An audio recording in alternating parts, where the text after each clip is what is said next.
Beasley Media Group Station. Sports Hub headlines.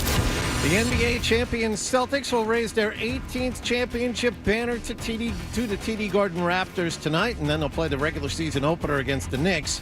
Joe Mazzulla will try and block out the pomp and circumstance and get the job done this evening. It is an accomplishment, and I'm grateful to the organization and the city that we get to coach in this environment of where winning is an expectation every single night. You're a part of something that's bigger than yourself with the people and the players that have come before you. Sean Grandy and Cedric Maxwell are back for another season. They'll begin our coverage at 7 with the Shaws and Star Market pregame show. We'll have complete coverage of the banner ceremony, and then the tip-off will follow at just after 7:30 here on 98.5 The Sports Hub. Yesterday morning, the city of Boston renamed the bridge to Charlestown after Celtics legend Bill Russell. The Bruins will also play tonight. They wrap up a 3-game road trip in Nashville. Ryan Johnston and Bob Beers have the pregame at 8 and the face-off at close to 8:45 over on Country 102.5. The Bruins have a win and an overtime loss on this trip so far. Patriots players have today off. They'll practice tomorrow and play the Jets in Foxborough on Sunday. We had a pair of games last night. Baltimore got 5 touchdown passes from Lamar Jackson. They beat Tampa Bay 41-31. And Chad Ryland made a 32-yard field goal with no time left. And Arizona beat the LA Chargers 17-15.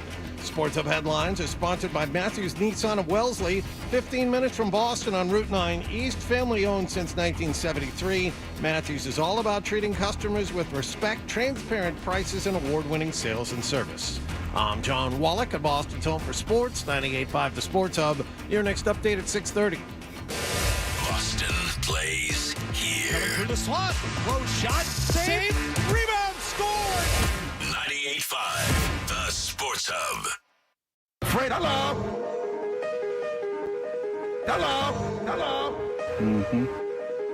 Hello. Hello. Hello. He's naked. He has a sword. Somebody about with a football. 98.5. The Hub. Bruins are back from the West Coast. Cocaine and hookers. Yes. Is it okay to use this for the radio? Yeah. Welcome to the show, you sweet bitch.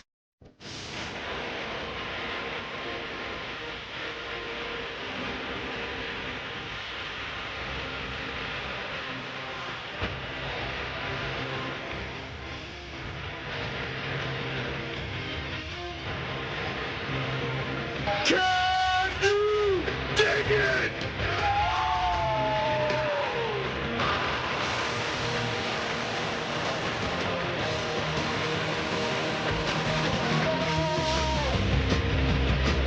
Hey, good morning, everybody. Good morning. We are Toucher and Hardy, Town Fair Tire Studios. You can call us 617-779-0985.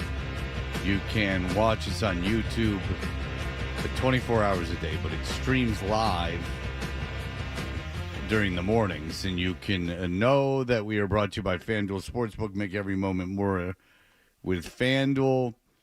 What an exciting day today. So much going on, including our friend Andrew Callahan coming in for an hour in the 8 o'clock hour. It should be all very, very exciting. And, John, I am to understand that you have very little sleep. Yeah. It's had one of those great nights where, you're up and then you look at the clock and you realize that you only have about 4 hours, and then you try and go to sleep, but that doesn't work. So, no, running low on sleep this morning. Yeah. Those are the worst. You can't stack those on top of one another. No. That's dangerous. That's why you're going to need some very heavy narcotics this evening, my friend. I would agree. To get yourself to sleep. And I wasn't bragging. I wasn't trying to. Well, you're just having a conversation. And I said, I feel for you. That's awful. That sucks, man. Go home, get some sleep today. But I couldn't help but follow it up with, last night I had the exact opposite experience. And this has happened maybe once or twice since I started doing this show, where I announced very early on in the evening, I would be going to bed no later than 9 p.m., and anyone that needs me for anything should address me, make an appointment between now and then. Yeah. Like, my daughter's, one of her jobs, she has a mostly a weekend job, but she works Monday nights with the stipulation that she doesn't work late and she has to be home by, a reasonable hour. I was in bed falling asleep when I heard her come home at 9 o'clock. I mean, that was something special for me. God bless you. And I Awesome. held to it. I got everything done I needed to do. Little leftover dinner, showered, ready for the day, clothes laid out, 8:45 in bed, and sleeping at 9. So you do not nap? Yesterday I got 8 minutes, maybe, because I had other stuff I wanted to be doing instead. 8 minutes. I got an 8-minute nap. I laid down. I set a timer. I need just to close my eyes, recharge. Almost a meditation thing, Fred. Well, you could just meditate, or take the cold plunge. Oh, that's right. You wouldn't last a second. Do you do meditation? Because to me, if I tried it, I would just fall asleep. That is my one superpower. I can sleep anywhere, anytime. Well, it's a good one to have because I don't have it. Car naps are the best. Can you sleep on planes? Oh God, yeah. Really? Before wheels up. Oh, you son of a bitch. Yeah. Dentist office. Oh, but we'll be with you in just a minute there, Bob. My dentist and the hygienist have called me Bob for 20 years. No one else does. But I'm like, well, that's fine. Whatever. Bob, just a few minutes. Okay. Don't worry about me. I'll be right here in this tiny waiting room, asleep when you come back. Can't sleep in public like that. So you just have this complete trust. Like your body is never on. Because they even say that people don't get as good a sleep in hotel rooms because subconsciously you're not in your home, so you're kind of on higher alert, even if that's not the way you feel, even if you're unaware of it, just because you don't know where you are. Like the back, something like it might even be more than 90% of our actions are controlled by our subconscious. They're not like our thoughts. They're our thoughts at like the front of our head. There's subconscious reactions to things. And that's one of the things. So if you are not afflicted with that, because if you can sleep in a dentist chair, man. Yeah, and I have fallen asleep in the dentist chair, but mostly I'm talking about the waiting room. But when I'm awake, I'm ready to go. Yeah, I mean, it's you could here, Fred, grab my wrist. I'm going to pretend to be asleep. Grab my wrist, break it every time. Look at that. Oh, I had a pretty good grip on there too. Yeah. I'm feeling kind of weak. That and had I was a reverse effect. I was simulating sleep when I did that. Yeah. Really impressive. So don't worry about me. No one's going to take advantage of this guy, even if I'm out cold in a Home Depot parking lot. I have a friend. He and I talk about this. We will every once in a while call up and say he'll just say Lowe's parking lot. And he'll name the Lowe's. And he was masturbating? No, it's a good. And this was more when our kids were young.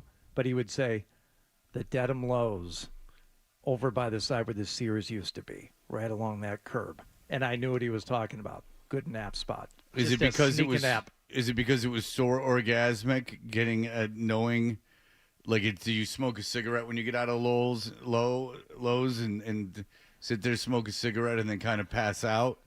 Because you're still in the afterglow of walking around the Lowe's. I don't get to go to Lowe's as much as I used to. You don't get to go. No. It's like this destination trip, this far off land, like Disney Vegas. World. Yeah, it's like Vegas. I don't get to go to Vegas or Lowe's as much as I'd like.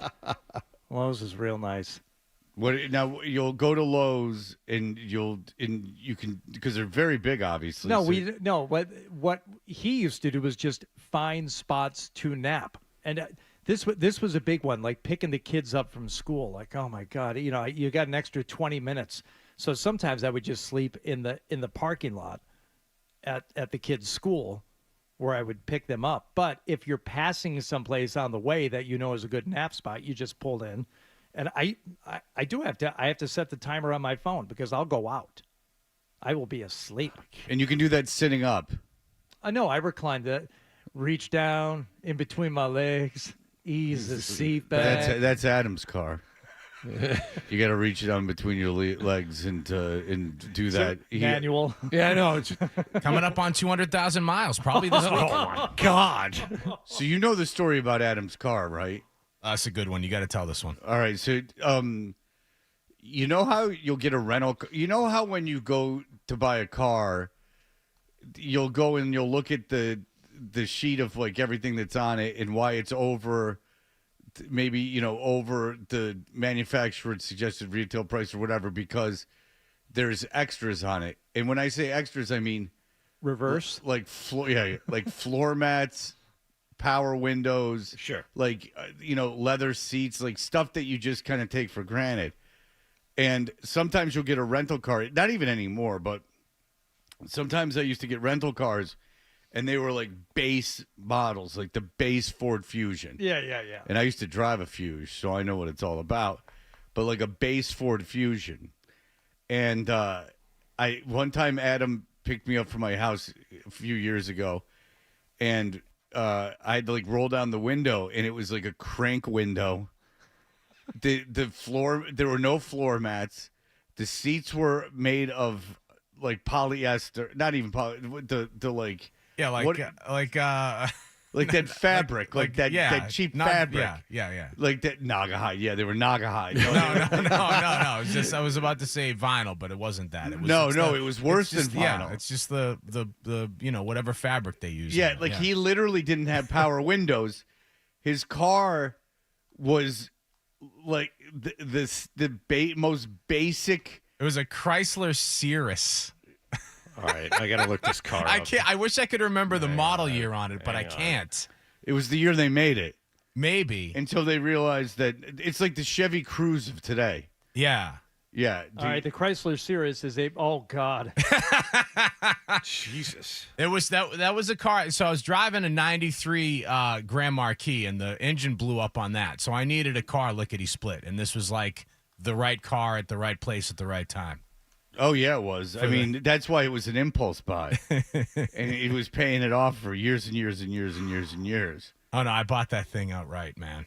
How much did that car cost? Oh, jeez. I mean, this was all right. So you're here in Boston. This is probably 06, 07, right, Fred? Because I got here in 06. You got here in 06. And this is us when we would go to Irish Village, when we would go. No. This was Buff. So this was later. I lived in Newton. No. You might have lived in Newton, but no. This was BC. Okay. Yeah, this was BCN days. No. This was BCN days. I remember the night because I remember we sat in front of your house when you got in the car, and you couldn't stop laughing at my car. And then I couldn't stop laughing at you laughing at my car. And then we went to Irish Village and had drinks. You get a good Fred cackle?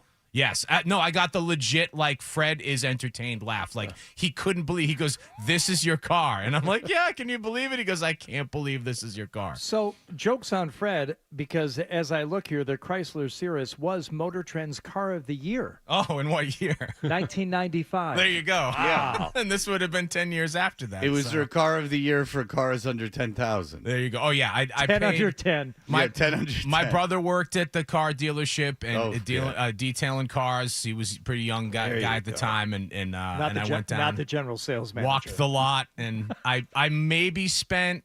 Oh man, this would have been like 05, and it must have been. I wish I could remember I think it was like an 01 Chrysler Cirrus. Oh, maybe. Oh, wow. Like because I feel like it wasn't a 90s. No, it they was stopped. a 2000s. I think they stopped making it in 2000. There, pal. Okay, well then it was probably a 99 or 98, 99, 2000, and I probably paid like anywhere between $6,000 and $8,000 for it. Don't you wish that you would have $6,000? Maybe. I don't. Again, I can't remember. But 5, 6, somewhere in that like range, which is probably what a cheap used car was going for at that time in like 2005, 2006. With those limited edition cars, though, don't you wish you held on to it? Yeah, especially with all that base model, all the plastic in there, man, would have held up nicely. No leather to worry about cracking. It had like a radio where you pressed the buttons. Yeah. It was a real situation. Manually saving the presets. Oh, yeah. Well, I mean, you had to push it in a little further. Yeah, push it a little further. Yeah, I know those buttons. Well, sure. it was part of their Cloud series, which also included the Dodge Stratus and the Plymouth Breeze. The Dodge Strat, famous for the Will Ferrell sketch with Sarah Michelle Gellar, I believe, on SNL, where he shouts out, "I drive a Dodge Stratus." Stratus was a decent car. No, yeah, Adams wasn't. So Yeah, that was bad car. But everyone hated that car. Well, I didn't hate it. I thought it was funny, Yeah. and it wasn't even because of the make of it. Like I don't even know anything about cars. I would have been like, whatever. It's just like a normal sedan. So we're kind of getting hyper focused on the make of car. It wasn't being like a snob, and I honestly wouldn't like. That's not something that honestly would occur to me. I wouldn't be like, wow, this is like a weird sedan. It was that I reached to like roll down the window, and it was a crank window, and I didn't even know they made those anymore. How many of those do you think are around these days? Oh, dude! Unless it's an expensive old car, right? Like that, like someone did on purpose. None. Yeah. None. There's no way they do it. So then I started looking all around, and there were no floor mats. I've touched the I had seat. floor mats. Then they were the Fred. fluffy They were ones. They were like the cheapest ones you could get. Yeah, they weren't like any. Yeah, but they weren't the ones that come floor with the car. mats that they charge you extra for. No, but there were floor mats. It wasn't like Fred Flintstone sticking his feet down on. No, them. you're confusing floor mats with the floor of the car. Yes, I know, but there are floor like the wheel. It wasn't like Yeah, I just know, a but you're like, wheel it's with not no Fred protection. Flintstone. I realized the road wasn't visible from underneath my legs. Oh. I can get you into a 96 Chrysler Cirrus right now. Oh. With only 68,000 miles. Oh. For $695. Nice. It's in Bedford, Virginia. Oh yeah. Oh, so they had floods down there, and they pulled this one out of the water. I mean, break even on gas driving down there. If you want one that's cherry, the top list here is a 2000 Cirrus. This one is in Charlotte. It's got 105,000 miles, and it is $4,900. Oh yeah, that's over. I mean, you're not gonna get anything. Plus, you got to get like a semi to go down there and load it up on there. Yeah, you can't put the miles on it. Well, you put that thing on a covered car carrier. Yeah, you spend the sure. extra money to have that thing shipped up here. Yeah, you can't just do keep that. it mint. Yeah. So, but it was the perfect Adam car. I had to take my son to the doctor yesterday No on the frills. account of he's got all these STDs. I had to take him to I'm just kidding, but I had to take him to the doctor in Brookline, and I thought of you, Adam, as I walked through the streets of Brookline. Oh, All thanks, the Freddie. progressives Thank you. walking around. 12 gets judging. so angry when he sees my truck because he knows that knows it's unnecessary, and I submit that it's unnecessary. But just my carbon footprint with that thing, he looks at it and shakes his head. He hates it. You know what Adam hates is if you leave your car idling. I hate it. Don't do it. There's laws against it. Don't idle your car. It's the laziest, stupidest thing. Please don't idle your car. It's not stupid. It keeps it warm or cool. Yeah. I mean, that is true. You're only running in for like 30 seconds to drop something off. Oh, no. That's not what he cares about. That's taking it too far. He doesn't like when you're sitting in the car with it idle. Oh. Yeah. All right. What are you doing? Yeah, he wants that car off. Who does that? Go into your house or go into wherever you parked to go into. Just sitting there in your car. What with if you're it waiting idling, for someone? Yeah. screwing around on your phone? If you're picking your What son up if at you don't something. have a phone and you're like waiting for someone? You turn the car off. But what if it's like 10 degrees outside? If it's 10 degrees outside, that doesn't happen here. Okay. All right, what if it's 30 degrees outside? Then deal with it. How about this? Last week, we had a couple of mornings, 32, 34 degrees. Because I am chivalrous and I take care of my family, I let my wife and daughter both park in the garage. Sure. So I park in the driveway. What's an acceptable amount of time for me to remote start my truck before I leave in the morning? That's when a it's different 32 story. degrees? That's if you're warming your car up and you're getting ready to leave for work and all that's a different story. But a car like yours can't take more than 3 minutes to warm that sucker up. That thing's blasted. It's got a full AC unit in there and a full heating unit. See, that you would have in a house, a small house. I would argue that it's worse to start the car to warm it up than it is to sit while it's idling. It's all about time. Like, again, it doesn't take long to warm a car up, but if you're just sitting in your car for 10, 15 minutes while it's idling, stop it. Because the amount of time that it takes for a car to heat up is really it's not a lot. I mean, right. So when that's what I'm saying. The opposite of you, Adam, is so if I get in my car, it's cold, and I start driving. Really, like a minute, 2 minutes later, it will be not freezing. I see what you're saying. Okay, but if I'm idling the car while waiting in it, with the kid, you could be talking for 25 minutes. 25 minutes with no heat on in the car, That's 25 minutes. That's 23 minutes of being very, very. If you're in a cold. situation where you're sitting in your car for 25 minutes, like you've made a poor choice. Like you should be doing something else with your time. It shouldn't happen. Fred, it shouldn't happen. Not all Go life run an is errand. choices. Go do something else. Don't well, sit run in an your car errand. like So an just idiot. drive for for no 25 minutes. reason. So drive for no reason is better than sitting there. No, get and out. Adam, I hate to tell you this because it's going to blow your spot up. The world does not revolve around one individual. For instance, I cannot control if I'm waiting for someone when they're going to show up. There's many factors that are well outside my influence that are occurring. Right. The world does not revolve around one individual. You sitting in your car with it idling But you're like saying, a moron. well, you made an error in judgment. That's just not the case. I mean, I could have every plan in the world and everything could be set up where I'm supposed to meet the person.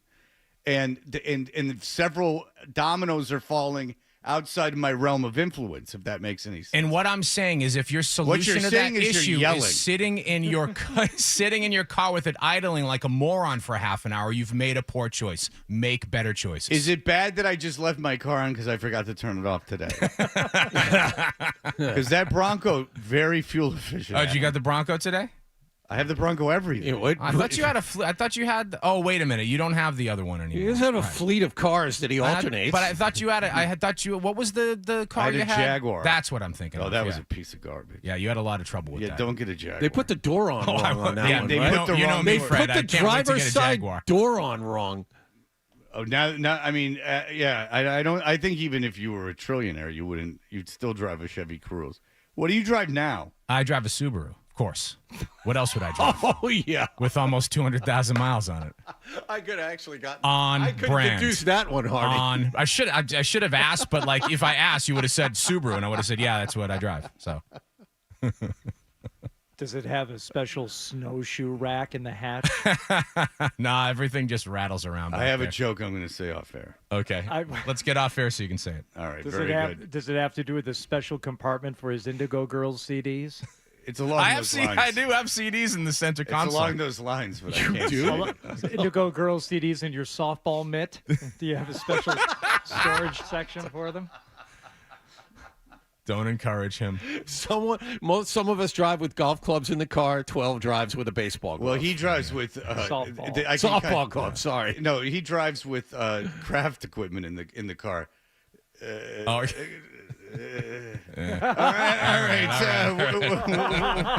We'll be back in 1 second. Cheers. You're listening to Toucher and Hardy on the Sports Hub. Hey, Celtics fans,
Toucher and Hardy. Hardy, what happened last evening?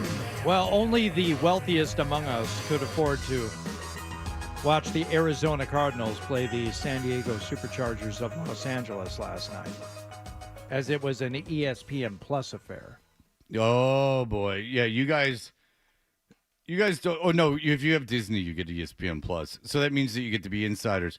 Yeah, some of us have been insiders, mover, shaker, headline makers since the day one. John, despite his perceived fandom or what he puts out there, just recently you're an insider, correct? I'm not. I'm still Well, if you're a Disney, do you have Disney Plus? We had Disney Plus. It's a whole thing. It's a whole thing. We lost ESPN Plus. We lost Disney Plus. Some password got changed. I don't know what happened. All right. Anyway, I couldn't watch a game last night. Very good. Well, so my point is that ESPN Plus is that it's like Amazon. Like it's not. This one everyone should have. Like Amazon Prime. I don't know how you don't have it. It's how it's free shipping. Adam, do you have Amazon Prime? I do not have Amazon anything. Jesus Christ. Although I do squat on someone's Prime. Of course, I use the Prime. I just don't pay for it. All right, very good. It's almost too much. Between your Subaru and the Prime. Come on. It's almost becoming We were a character. just in here saying, John and I are like polar opposites. John's paying for a service he doesn't use, and I'm using a service I'm not paying for. Yeah, but you're becoming a caricature of yourself. I mean, come on. I am who I am, John Wallach. I am who I am. My God. I let my ex-wife still use all those accounts. I wonder when they're going to start cracking down on it, because she's a big ESPN Plus person, but like the Disney and everything. Yeah. When did you first get tapped or punched, as I believe the proper terminology is, to be an ESPN insider?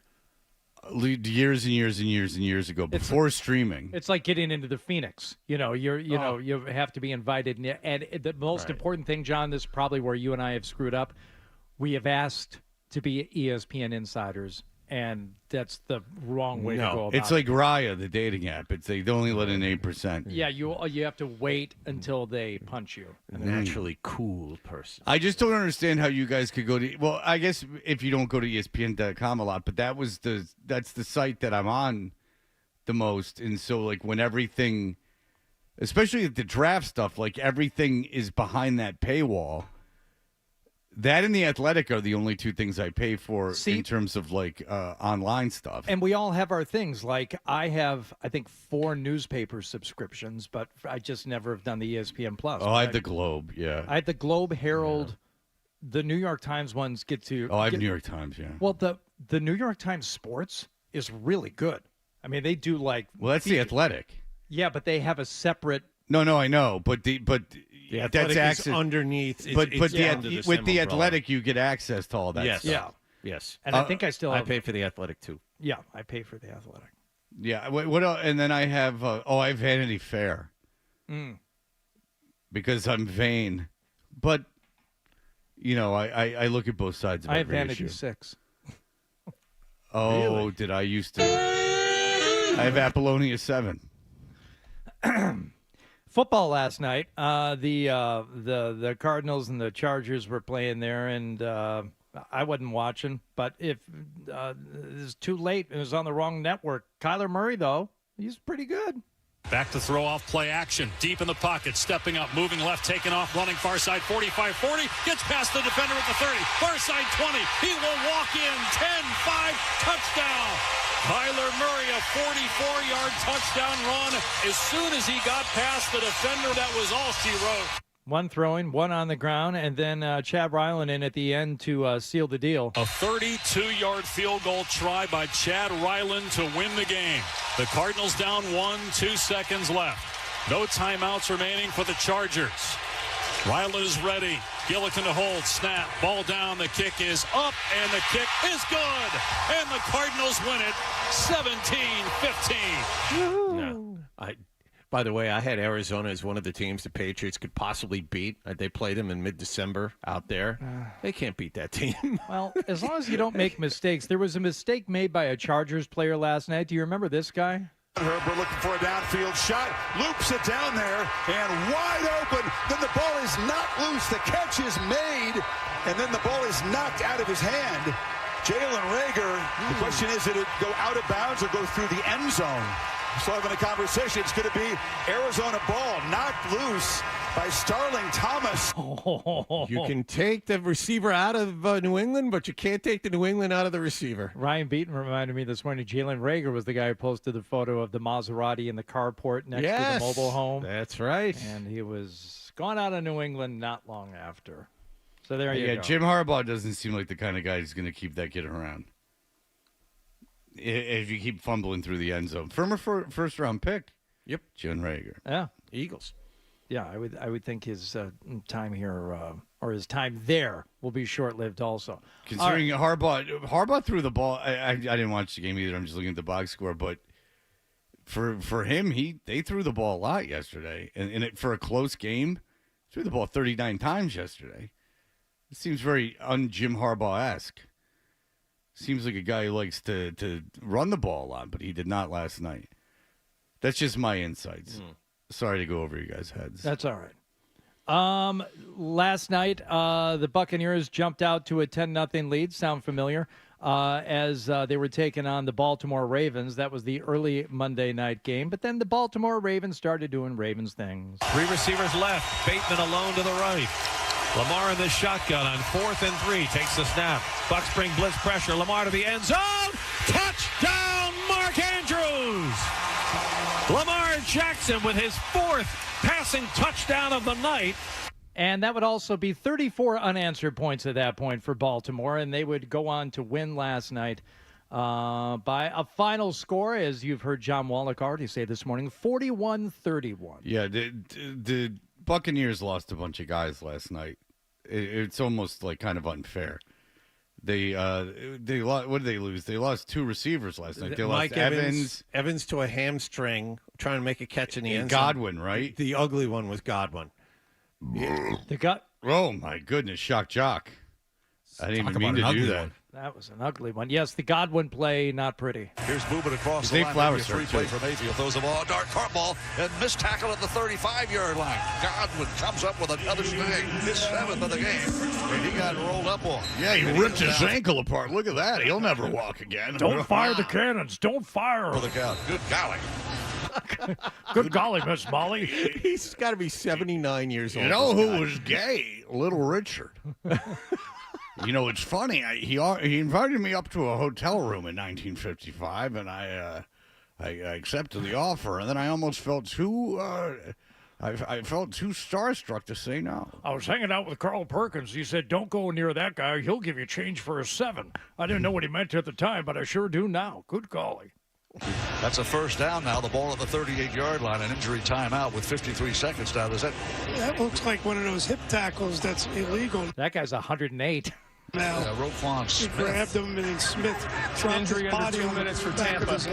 That guy has dust flying on. I envision dust flying out of that guy's mouth. The official's speaking, but I'm speaking, so I'm just going to keep talking. I'm going to talk over it so we don't know what's going on. No, you just keep talking. You finish your thought. I only get about 4 of them a game. Okay. Combined, the 2 of them are 160 years old. Well, they've been in, I mean, the history of the Buccaneers franchise is really it would glamorous. It really would be disrespectful to bring in anyone young to do a job for the Buccaneers job, you know, as long a history as that team has. Yeah, I mean, they were there for the Williams years, the before he got good with Doug Williams years and in the Steve Young years. Everyone before they won Super Bowls, he was there for that. So Solomon Thomas.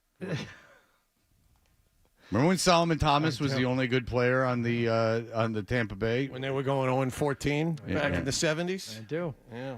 Ravens moved to 5-2 on the year. Buccaneers hanging in there at 4-3. One quick thing. Derrick Henry ran for another 169 yards last night. He's on pace to break the NFL's rushing record for one season. He's got the extra game. That'll get it to him. But the record is held, I think, by Eric Dickerson, 21-something. Derrick Henry's on pace to run for 2,200 yards this season. 15 carries for 169 yards last night. Derrick Henry, who I thought was too old, is not too old. He's that special kind of strong. He is something else. that guy. Yeah, the Super Bowl, it should be Lions. It should be Lions, Ravens, but we'll see. We'll see. It's not Solomon Thomas that the guy I'm thinking of now. It's going to bother me. The defensive Leroy Selman? Is it Leroy Selman? Leroy Selman. Thank you. Mm-hmm. Leroy Selman. That's who I was thinking of. I was trying to get cute, and I got a little too cute for myself. My bad. Solomon Thomas is on the horrible Jet team. Oh. That's why I was thinking Solomon Thomas. Yeah. Anyhow, we have things to get to from Tua Tagovailoa, who will in fact be activated and presumably will start this weekend. We're going to hear from Tua. We're also going to hear from Joe Mazzulla, who spoke yesterday ahead of tonight's season opening matchup between your world champion Boston Celtics and the New York Knicks. All right. So you guys think that he was weird? I don't think he was that weird. Mazzulla? For Mazzulla yesterday. As Mazzulla for goes, Mazzulla? Yeah, for Mazzulla. I don't for think Mazzulla, weird no. No, this is kind of midline. What's Mazzulla. funny is that, I know the references Mazzulla's making. He's just gone real all in on him. Like he's a guy who's taken I think we talked about this with Jim Montgomery. Like he's just a guy who's taken the self-help book or taken like the, ancient religions texts and really, really just like, I'm going to recite this back to you. But he'll order off the menu for the table. Maybe he's living a life on a different plane. I wouldn't say higher, Fred. Yeah, I would. He's living life on a higher plane than you, and you just don't understand it. The information absorbs with him better than it does for me. All right, we'll be right back. Sports Hub headlines. Celtics will raise their championship banner tonight at TD Garden and then open up their regular season against the Knicks. Grandy and Max will have complete coverage of the banner raising at 7 here on 98.5 The Sports Hub. Tip-off follows at a little after 7:30. Not to be outdone, the Bruins will play tonight as well. They're in Nashville to play the Predators as they close down a 3-game road trip. Ryan Johnson and Bob Beers have the pregame at 8 and the face-off at 8:45 over on Country 102.5. Patriots will practice tomorrow. They'll try to snap a 6-game losing streak when they play the Jets in Foxborough on Sunday. Sports Hub headlines are brought to you by East Coast Metal Roofing, the official roofing partner of the Boston Celtics. Mention 98.5 The Sports Hub and get 10% off your new roof. Visit eastcoastmetalroofing.com. I'm John Wallach of Boston's Home for Sports, 98.5 The Sports Hub. Your next update at 7 o'clock.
Seldom right and never wrong. Right here. Is that Toucher or is that Hardy? Kinda looks like a poodle. It's an effing poodle, dumbass. The Sports Hub.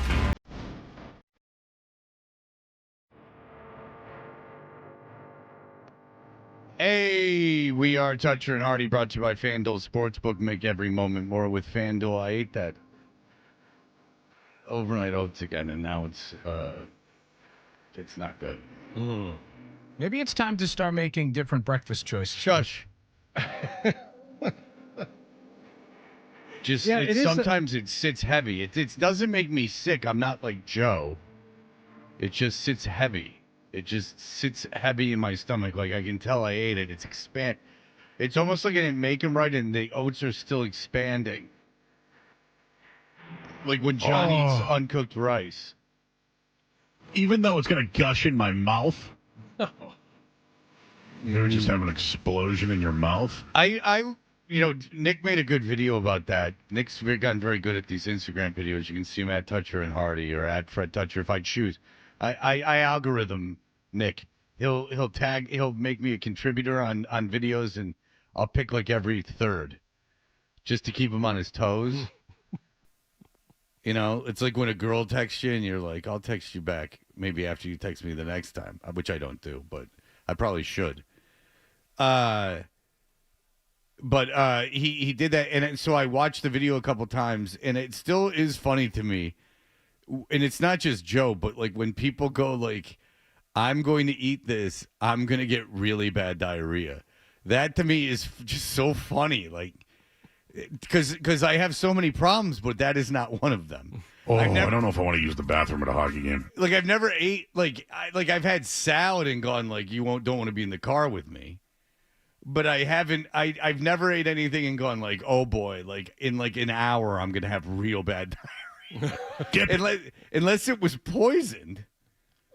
Holy smokes! Am I the only one who doesn't like when there's like a food like chili dogs or something that I'm not like, or taco, when people are like, oh, Taco Bell, I'm gonna crap my brains. I'm like, why?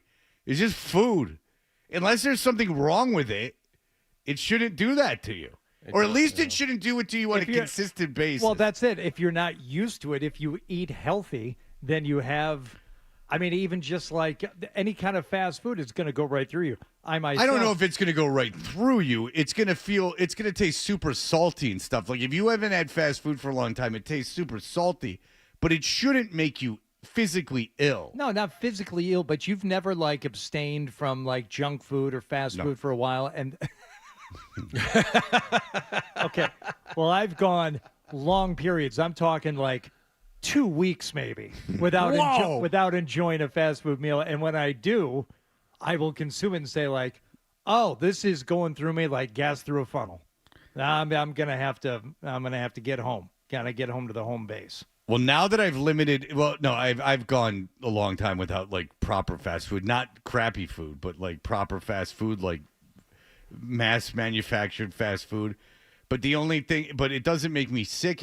I can taste the salt. And it's the same thing with now that I'm not having as much diet soda. There are days that are exceptions. But for the most part, now I can taste the salt in the diet soda. I guess that's the salt. That's a lot of sodium in diet soda. Yeah, like I can taste I can taste that now. But no, nothing. I guess I'm almost bragging that nothing. I suppose if I ate healthier, it would make me more sick than if I ate my current diet. But I don't eat a lot anymore, except overnight oats. Joseph? Okay. I was at a Chinese food restaurant last night with a few guys. And egg roll wrapper, a guy just deep fried. A guy just orders for the table, which I appreciate at the Chinese restaurant because it forces you out of your comfort zone. In a good Chinese restaurant, it really shouldn't matter. Everything should be. You should try everything. Did you go crazy? Did you get the duck? Did you get anything? Yeah, he got the full fish and the duck. No, it was all fairly standard. Oh, spicy wonton, fried wonton, a General Gao's chicken. How could you order that on your own? Thank God you had somebody there. No, but I can't remember the names of the stuff that I didn't know. Smart ass. You get the beef dish. All right, man. I got to let you go. All right, thanks, Joe. All right, let's get to let's get to Missoula quickly. Okay. Speaking yesterday, as the team gets ready to tip off and begin their season, he doesn't like to call it a defense of the championship. That's not the mentality. They're just going out there to play another season. I don't allow words to take my personal power, and like that's just important. Like words don't have they only have power if you allow them. And like that's what I try to teach my kids. It's like I don't give a what someone says to you. Like, did you allow that to have an impact on you? Like he didn't put his hands on you, he didn't touch you, he didn't like do anything. He said something to you. So now you have a choice to like decide how you're going to interpret that. So like it's not pressure. There's nothing anyone in this circle can do to me that's going to impact my identity and who I am as a person or a coach. We're either going to win or we're not. And 40 years from now, none of you were invited to my funeral, and that's it. I mean, he's right. I mean, that's a good way to look at things. And if I have a birthday party, you're not invited to that either. How you feel about that? Hardy will be, but That's not true. the people in that scrum. That's the one thing I found out on Media Day. Hardy will be invited. Yeah, he's not wrong, but I mean, it's a little disingenuous in that if people accuse you of,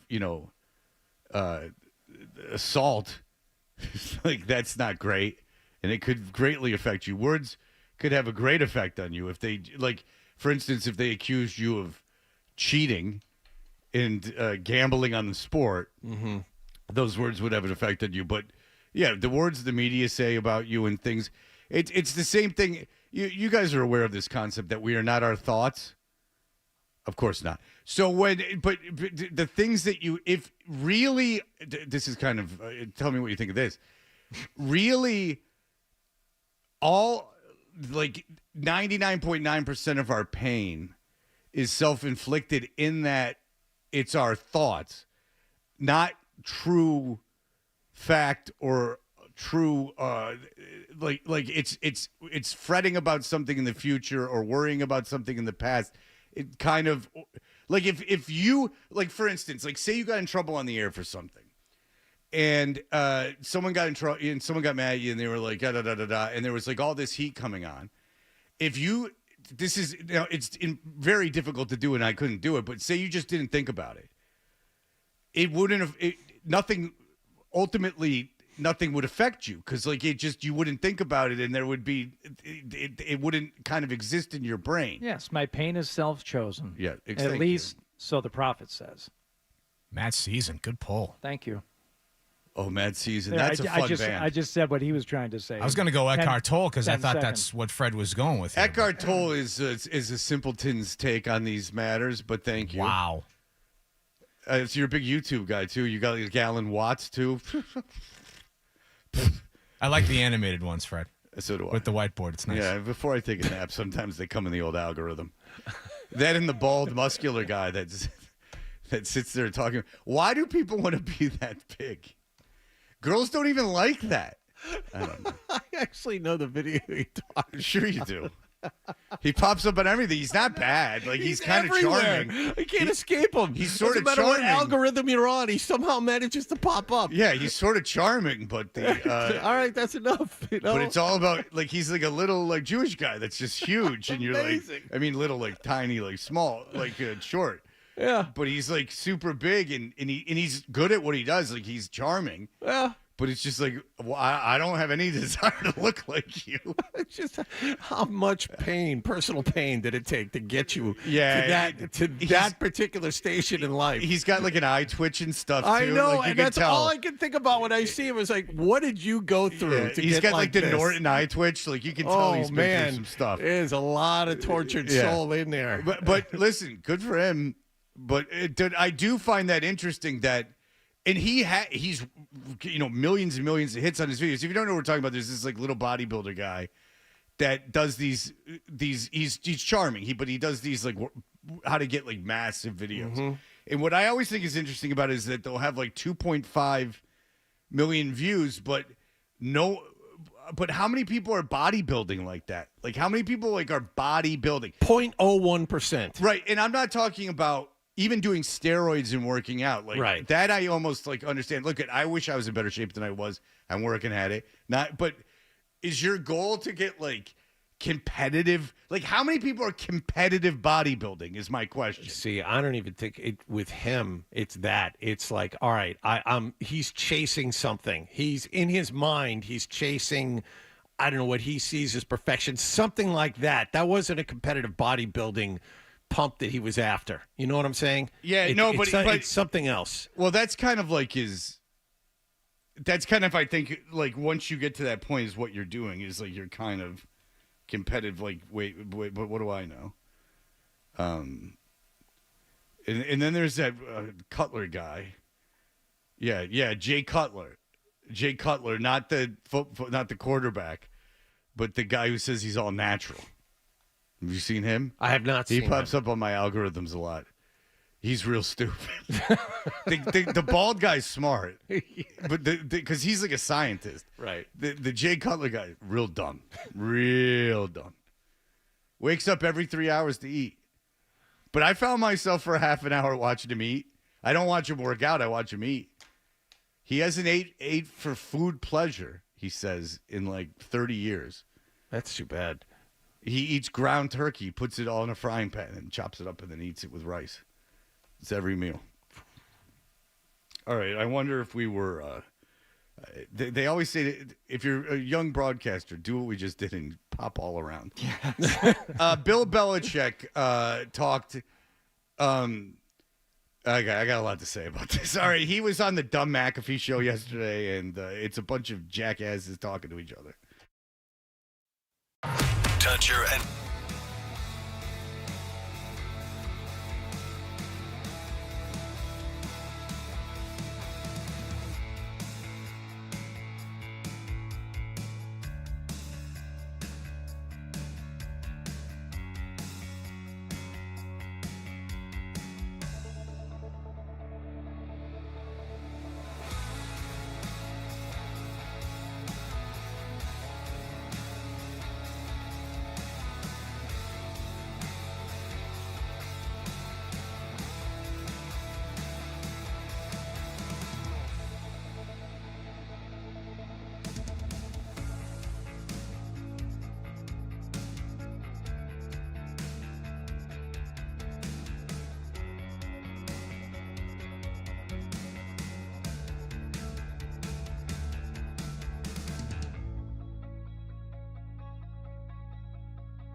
winning kickoff to the final play.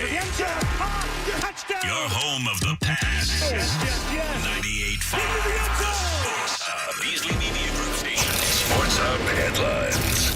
Celtics will open up their regular season tonight at TD Garden against the New York Knicks. The NBA champions will raise their banner beforehand, and it'll be one final chance for Al Horford to celebrate his first title. I think it's just, trying to really enjoy the moment, just focus in on the next thing, that we have to do. So I feel like I'm just trying to take things a step at a time. But to your question, it's just, enjoy the moment and then get back to business. Randy and Max have you covered beginning at 7 here on 98.5 The Sports Hub. Tip-off follows it just after 7:30. Celtics legend Bill Russell had a bridge that connects the TD Garden area to Charlestown named after him yesterday morning. The Bruins visit Nashville tonight in the third and final game of their road trip. A win would give them 5 of a possible 6 points on the trip. Ryan Johnson and Bob Beers have the pregame at 8 and the face-off at close to 8:45 over on Country 102.5. Patriots players have today off. They'll practice tomorrow and play the Jets in Foxborough on Sunday. And we had 2 Monday night games last night. Baltimore got 5 touchdown passes from Lamar Jackson. They beat Tampa Bay 41-31. And Chad Ryland made a field goal with no time left to give Arizona a 17-15 win over the LA Chargers. Sports Hub headlines are brought to you by Rapid Flow Sewer and Drain Cleaning. This season, the last thing you want at your bar or restaurant is a sewer backup on game day. So call 800-286-FLOW or visit rapidflowinc.com. With Rapid Flow, one call solves it all.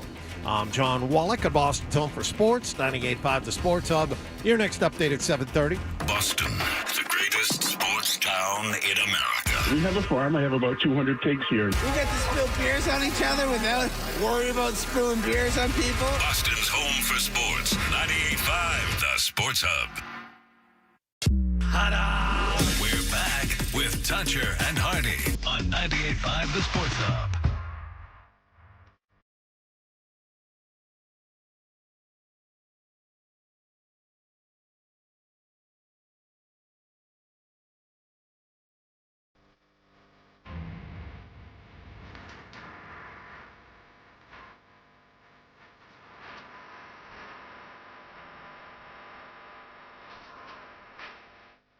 All right. Hey, we are Toucher and Hardy.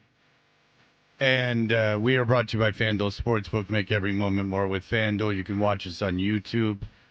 Search 98.5 The Sports Hub on YouTube. And then when you subscribe, then we flood you with videos. It's all exciting. You can see the quick videos. It's all being monetized. Don't worry about it. Just help. I mean, this is a publicly traded business. You got to help. Bill Belichick was what was his record last year? I don't recall. It's 4-13, Fred. Oh.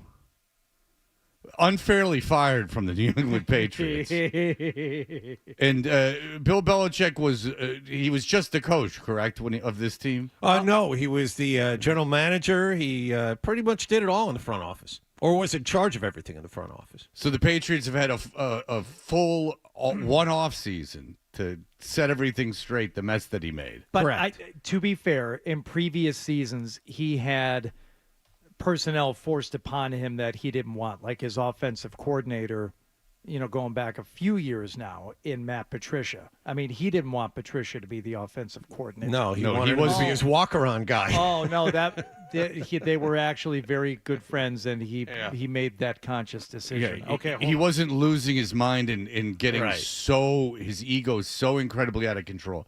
Now, he didn't.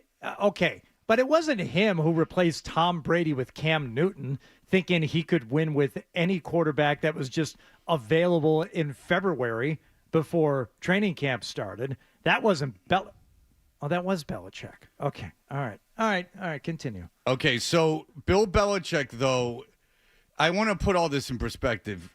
Number one, I understand why he's pissed at the Patriots, because everyone would be when someone fires you and you are then on the street, you want them to fail.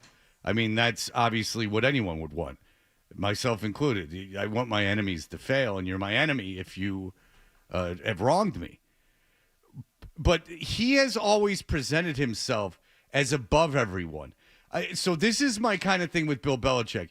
if you're going to present yourself for your entire professional career as above everyone and so much better than everyone, you better walk that walk. And that doesn't mean banging 23-year-old girls and going to corn mazes and taking selfies and while your grandkids sit and go, what the hell's going on? Where's Pawpaw? Exactly. I mean, dude, you're old and ugly. Like, there's no way this chick physically wants to have sex with you.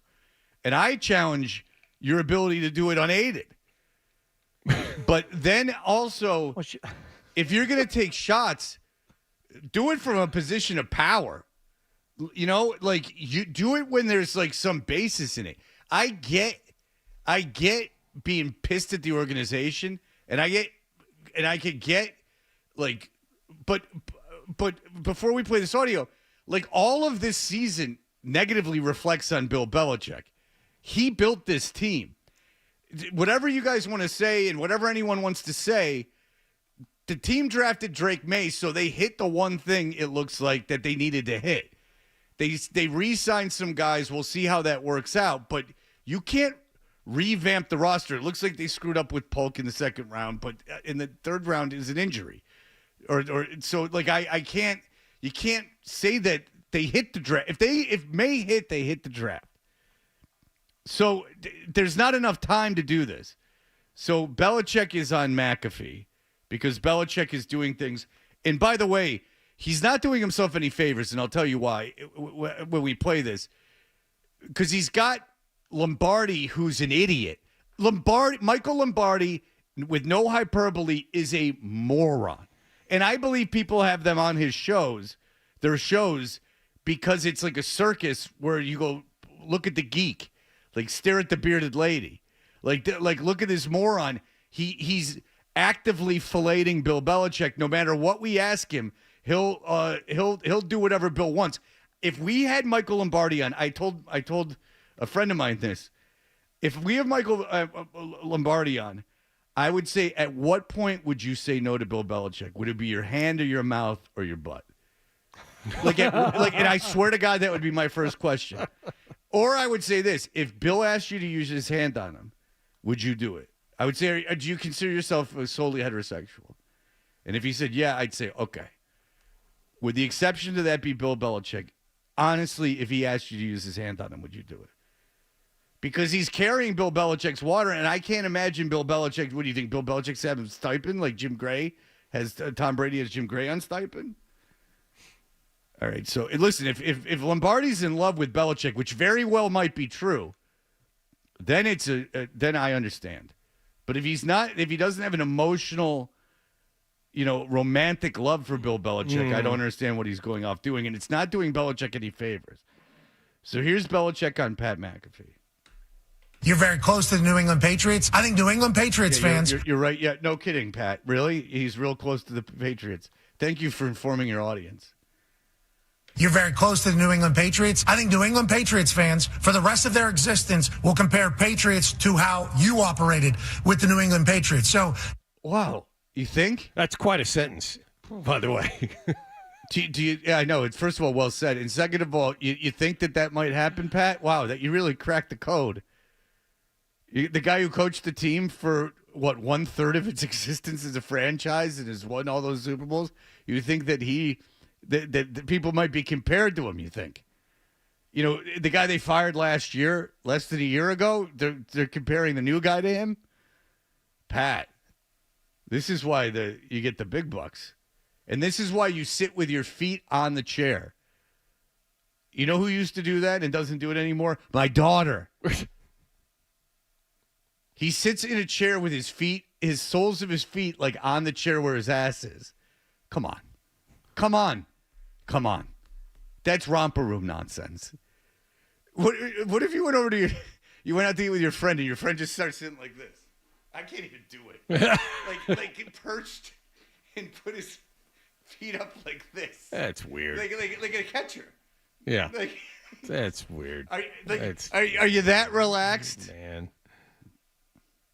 for Coach Mayo to come out and say, we're a soft football team, that's almost like the worst thing you can say about a team, I think, if you're describing the football. What are your thoughts on that up there? Should Connor continue to have optimism because Drake May is showing promise for the future? Or what are your thoughts on the Patriots right now? Yeah, well, I think Drake May's done some good things. You know, in the end, we'll see how it goes when situations get a little more competitive and all that. But when is it going to get more competitive? They were up 10-0 in the Jacksonville game. Jacksonville wasn't trying. He played against Texans. Texans going to make the playoffs. Texans might make some noise in the playoffs. When is it going to get more competitive? Maybe the pressure of a game that matters to the Patriots. So your first start as an NFL player doesn't matter? I'm guessing here, but I'm betting that's what he said. I would like to see when the pressure's on, like when he plays his first real season, regular season game. He can't even just say that they hit on a quarterback that looks way better than anyone you've drafted since Brady. In the Patriot fans that defend him, by the way, he's trying to sabotage the team that you root for. I hope you know. Later in this, he's actively trying to create a mutiny for the team you root for. So unless you don't root for the Patriots anymore, you should not be enjoying Bill Belichick. Because and I don't understand how you don't get what he's doing. You know, defensively, What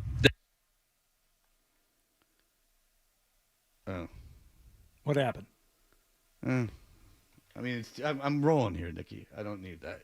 Scott's on the line. Oh boy! But I don't. Scott and Rentham. Yeah, but I'm rolling right now. I don't really want to stop the flow. Is it directly related to this? I don't know. It just says Scott from Rentham, so I don't know. Well, does Nick have any way of communicating to you what Scott wants? No. Now he's shaking his head. He's just mad at you for calling him out. You're on a roll. You're pissing off everyone. Now he sits back. All right, I can't. I got things I want to say. All right, here we go. So everyone must listen to me. Yeah. Hello, Scott. Oh. Hey guys. Hey, driving a kid to school. You guys are taking song requests. Can I have a Sweet Child of Mine? What do you want? Stone in Love? No? Which one? All right. He doesn't care. Play something that rocks, man. Thanks. All right, thank you. That was totally worth it. All right, very good. That was totally worth I will it. only play Fat Bottom Girls. Pretty soon it's gonna be 7 songs. That's what the head honcho here said. It ain't getting any better, baby. There's gonna be that might not be a job in January, and I'm not being a dick. Like I'm being serious. All right, here we go. All right, so let me get back to my. Speaking of not taking shots at old people. Yeah. Right. All right, here we go. No, but at least I'm on top. So here we go. At least I'm not. At least I'm punching down. That's not fair. I never tried to get him fired. Oh, all right. That made it a 9. It was a 7 before. All right. I never did anything I regret. I never went behind his back at all, ever. And I can't say the same. All right, here we go.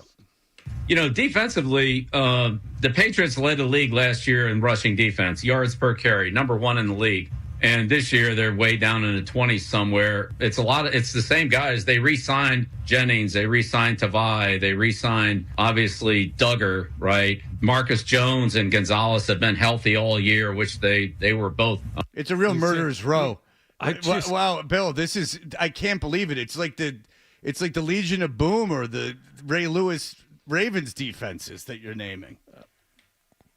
I had all these guys last year, and they were just fine. Yeah, how about your offense that was second to last in the NFL last year? He was very specific to only point out the defensive players. Yeah, how about interview. Tyquan Thornton in the entire offensive line, in everyone that you've ever drafted? How about Mac Jones that you whiffed on?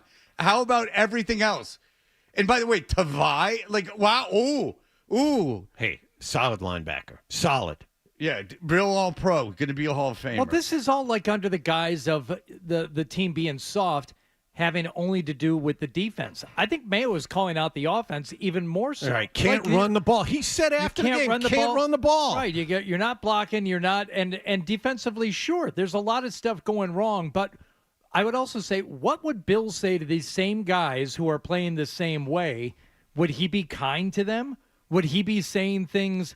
I mean, I'm sure personally he would do all kinds of, like low grade and really passive aggressive stuff to them. At least Mayo is coming out and saying it. Well, underlying in all of this is Bill is saying, well, they wouldn't be playing like this if I was still in charge. Yeah, no, but you would still be averaging, as you did all of last season, 13.9 points per game and scoring a total of 27 touchdowns over 17 games. And by the way, 27. Your defense was so good, you won 4 games. And we can take it a step further. You're telling me that Mayo, who's never even been a head coach at any level or really a full-on coordinator, is not as good a defensive coach 5-6 games into the season as you were? Like, wow, Bill, that's incredible. That I can't believe that that's the case. Yeah. It's really an embarrassment to the league. This is the roster you built, dum-dum. Jennings, they re-signed Tavai. They re-signed, obviously, Duggar, right? Obviously. Marcus Jones and Gonzalez have been healthy all year. Yeah, because you didn't have your rookie corner last year. Which they were both on IR at this point last year. So you got Wise, you got Godshaw, you got Keon White, you got Mapu, you got Gonzalez. Yeah, you mentioned Gonzalez twice. Yeah, that's your defense. Congratulations. Yes. Like what? Okay, then what about the other side of the ball? What about? First of all, that's not. Again, you're not screaming at me like this great defense. And by the way, they don't have Judon. They don't have Barmore. Like you're leaving all this. They don't have Peppers. This is such a disingenuous thing. He's just like you're out of your mind if you hire him. You're out of your mind. He can't evaluate talent, and he won 4 games last year, and now he's running around like a maniac, taking pictures in corn mazes and getting on the air and actively. This is what you want. So say I'm the Cowboys, and I hire him, and we don't make the playoffs next year. So this is what I want: is some old man buckshotting all over the place in my organization. I don't want that. Well, there's only one person that would hire him. And by the way, it doesn't benefit anything he's doing right now. You understand?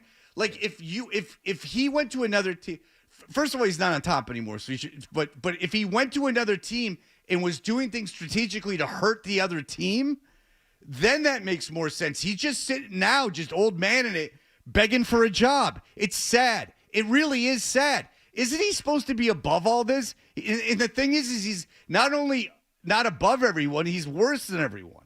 3 rookies from last year. So it's a lot of the same players. And in some cases, I would say more. So I don't, How is it more than you had last year on defense? Seriously. Am I missing something? No. How is it more? Oh, because of Gonzalez is back and Marcus Jones? They're missing, arguably, well, Judon was their best defensive player. Their second best defensive player is hurt. And then Duggar or Peppers, I guess Duggar is better. But, I mean, it's not coin like flip. It's a coin flip, but they're missing their 2 best defensive players. I guess Gonzalez, who was a rookie last year. Gonzalez is one of their 2 best defensive players. So Judon was better than Gonzalez, though. Judon was hurt last year for a while. Yeah, that's true. I'm kind of hurt for those guys because they call them soft. They're not soft. They were the best team in the league last year against the run. And those guys went out there and did it, even though we couldn't score many points offensively. So, I don't know. I feel. Yeah, right. You're going to gloss that over. We couldn't score points offensively and then just and that's right Bill by that. That's Bill O'Brien's fault. Yeah. You know? And by the way, his kid still coaches, the safeties coach for the Patriots. Yes. His son. Yeah. Can you imagine how much? And I don't know this to be a fact, but I can imagine his kid's not overly happy with him right now. Oh, for a variety of reasons. Yeah. Like, I don't think, because again, I don't think if his kids, and his son who's still here might very well listen to this show. I don't know if when we make fun of that relationship that he's going, boy, they're dicks.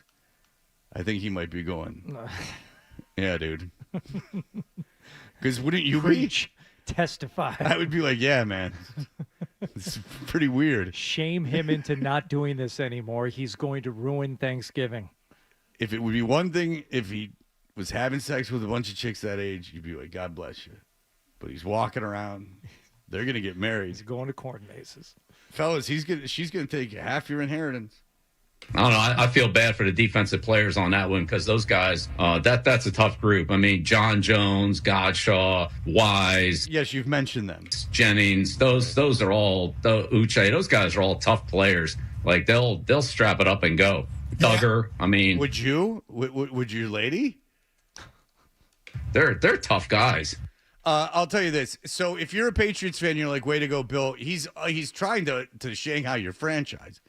He's trying to get in their ears. This is a guy who got a dossier of everything the media said about him every day delivered to his desk so he could use it against people and as a motivation. This is a guy who acted like he was the moral superior voice in the room everywhere he went, when in fact he's weaker than all of us. This is a guy whose legacy now is basically panhandling for jobs. Bill Belichick. And, Fred, why does it bother you? You're a hater. I'll tell you why it bothers me, and it's the opposite of hate. Does it not bother you as humans that a guy who's had that much success in his life and is at his age is so obviously miserable and desperate? Don't you think at that age, then what's the point of the success that he had? What's the point of anything he did? Do you understand what I'm saying? Like, if he's this desperate and miserable because after 6 months of not having a job, what was it all for?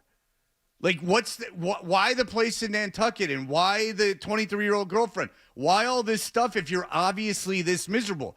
Like, Rex Ryan gets on TV. He had 1/1,000,000th of your career, and he seems to be having the time of his life. Jimmy Johnson didn't coach anymore. He goes on TV. He's having the time of his life. Like, why are you so miserable? As a miserable person, I got to tell you, I don't like this. It's scary. I know we got a break, but just real quick, Belichick has that itch you can't scratch disease. Parcells had that too. Remember Parcells tried media for a while after he retired the first time because of his heart condition? But was he begging for jobs? I don't recall him begging for jobs. And he was miserable too, right? It's different now. There are more outlets. So I'd love to see if Parcells was dropped into this, how he would do. He had horses. He and Belichick are the same. They have to coach. They have to coach. Above all, they have to coach. They have to coach. And if they're without a coaching job, then it bothers them. Well, even if they themselves step away. You know what I'm saying? Okay, so Fred, you're miserable. You're miserable. Half of this is an act for the air, but okay, fine. Say I am miserable. I'm also look to successful people that are older than me for some hope of it ending. Right. And it just isn't Don't look going at to end for Belichick. him. Don't look at Belichick. Like, he's miserable. Yeah. Like, he's obviously so miserable. It seems that way. And it's frightening because I don't understand. You live your life, you achieve all this stuff you want to achieve. You got this 23-year-old you're banging and running around, and you're this miserable. Like, nothing is ever going to satisfy him. I don't like that for my selfish reasons. I just don't like it. It's scary. I like guys like Gormans who seem to be having a good time. You know what I'm saying? Mm-hmm. All right, we'll be back in just a moment with our friend Jared. Stay tuned for more Tencher and Hardy on the Sports Hub. And you know who doesn't have low T is Adam with that quick trigger figure. Everything we hear these days is about political races. But there's a far more important race that you run that's for yourself.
over the next few years, however long we're together. I've said this in the past, like, we have an opportunity to carry the organization forward, to double down on the tradition and the history of what this organization has.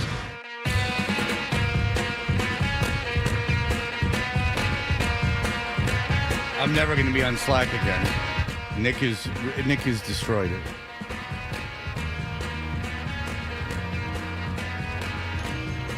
I'm never going to be on it again. Well, you weren't on it that much to begin with, so.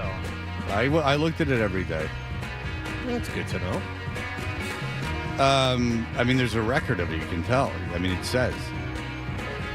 Tonight is the opening night of the NBA season, so Bronny James is on the active Los Angeles Lakers roster. For now, I think this is a publicity stunt. They realize well, my point is they're going to have him play game 1 tomorrow night and then send him to the G League. I don't understand why, as a father, you would want that. You're just. I can understand getting him into USC. Because that's, then that's college, and you're like setting him up for the future. He was a bona fide 4 or 5-star recruit. He played in McDonald's All-Star game. Yeah, but I mean, he got out of that. Yeah, I mean, he was a pretty good prep basketball player. There's no way he should have been McDonald's All-American from everything that I've heard, except from your boy. But Jeff he was Goodman. an elite Division I caliber high school player. Right? Yeah, he could have played Division I. He would have been better at like Old Dominion or something. But yes, he. But I can understand like setting him up at USC and then going, all right, it's your life. But then getting him drafted and like having him be on the active roster when he doesn't deserve it is really setting him up to fail at this. It's I don't know. Just personally, I think that's when I would have I would have gone, all right, you're in USC. Now it's your life. If you want a number of someone, I'll give you someone's number. But like at this point, like I'm not going to strong arm you into the NBA when you don't deserve it. But anyway, they play tonight at 10 o'clock. But the opening night tip-off is at 7:30 as your Boston Celtics take on the revamped New York Knicks. Jared Weiss covers the Celtics and the NBA for The Athletic. He joins us on the Volkswagen Dealers Expert Hotline. Jared, hello, sir. Fred, thank you for strong-arming me onto the radio. Very much appreciated. Yeah, that's right. I force you on. I say to the guys, they go, I don't want this Weiss fella. I go, shush. I go, he comes on. He comes on or I walk. Let's talk real quick about the Knicks. They made a big trade, Vincenzo and Randall for Karl Anthony Towns. Also sent 5 first-round picks to Brooklyn from Mikal Bridges. Yeah, you forget about that because it happened earlier in the offseason. This was all done, obviously, in an attempt to, match up better against the Celtics. Are the Knicks better? I mean, they're going to be healthy, conceivably, but are they better this year than last year? And how do they match up against the Celtics? They should be better. I mean, they not only have they improved dramatically defensively with the changes that they're making by bringing in Bridges and having that front court with him and OG Anunoby, but Karl Towns gives them so much versatility offensively. And I think that's something that people probably overlooked with the team last year is that Jalen Brunson is turned into really an elite player, kind of had a similar ascension to what Isaiah Thomas did in Boston years ago when he had that huge breakout season. But when you're in the playoffs, it's really hard to win when you only have one person that can run the offense. And that was pretty much the case with Brunson. Now that they have Karl Towns, not only can Towns be a creator and a go-to scorer for them, but he also spaces the floor in a way that Julius Randle wasn't going to be able to. And obviously Mitchell Robinson, who when he eventually gets healthy, hopefully, he's just a guy that just picks and rolls and then, kind of crashes the boards. Towns can play anywhere on the floor. He's a deadly shooter from 30 feet anywhere. You can pretty much use him in any role that you want. And so New York having that offensive versatility now and creating so much space for their guys to roam, it just, I don't think you can underestimate how important that is. It's kind of a similar upgrade to when the Celtics brought in Kristaps Porzingis last year. and just Porzingis' ability to play out in space and his versatility opened things up for them. From the Celtics' point of view, though, Jared, it doesn't seem like there's a championship hangover. I mean, Hardy and I had a chance to talk to Jaylen Brown and Jason Tatum at Media Day. Both of them seem very focused. Brown because he was left off the Olympic team, and Tatum because he didn't play a lot for the Olympic team. It just seems like both of them, despite the fact that they'd won a championship last year, have something to prove entering this season. Yeah, I think Celtics fans were really upset when they saw those things, but they were missing the point is that it's rare that you win a championship as a star player and then still get, this kind of like chip put on your shoulder. And so, at the end of the day, these things aren't really that big of a deal. But if you're an NBA player, you're supposed to make a big deal out of small things and motivate yourself, the whole Michael Jordan, thing. And so I think that they have the right perspective coming into the season. And, based on the clip that you played from Joe Mazzulla thinks that nothing in the world matters except for winning the next game. And we're all just going to die alone one day. So, which may be true. Who knows? So Jaylen Brown and Jason Tatum, I think they're coming to the season being like, hey, I'm going to die alone one day, so I might as well win 10 more championships. That's right. That's right. And thinking about who they're going to invite to your funeral, which you don't really get to do. I don't know if anybody brought that up in the scrum yesterday. I have my guest list already. Yeah, but who's to say whether it'll be honored or not, Jared? I mean, you'll have no control over it at that point. Well, then my family doesn't get the will. It's very simple. Okay, all right. Oh, you have stipulations in the will. That's actually really smart. Okay, now we're talking. Planning ahead. I like it. The approach, though, for both Tatum and Brown especially, I think is a good one in that they're not thinking about defending a championship. And when we spoke to him, I said, for a while, you guys have kind of been the ones with the targets on your back anyway, because you've had the Tatum-Brown combo, because you did make it to a finals a few years ago. I mean, it's not like this is new for them anyway, but I think their whole mentality is not to go out there and think about running it back.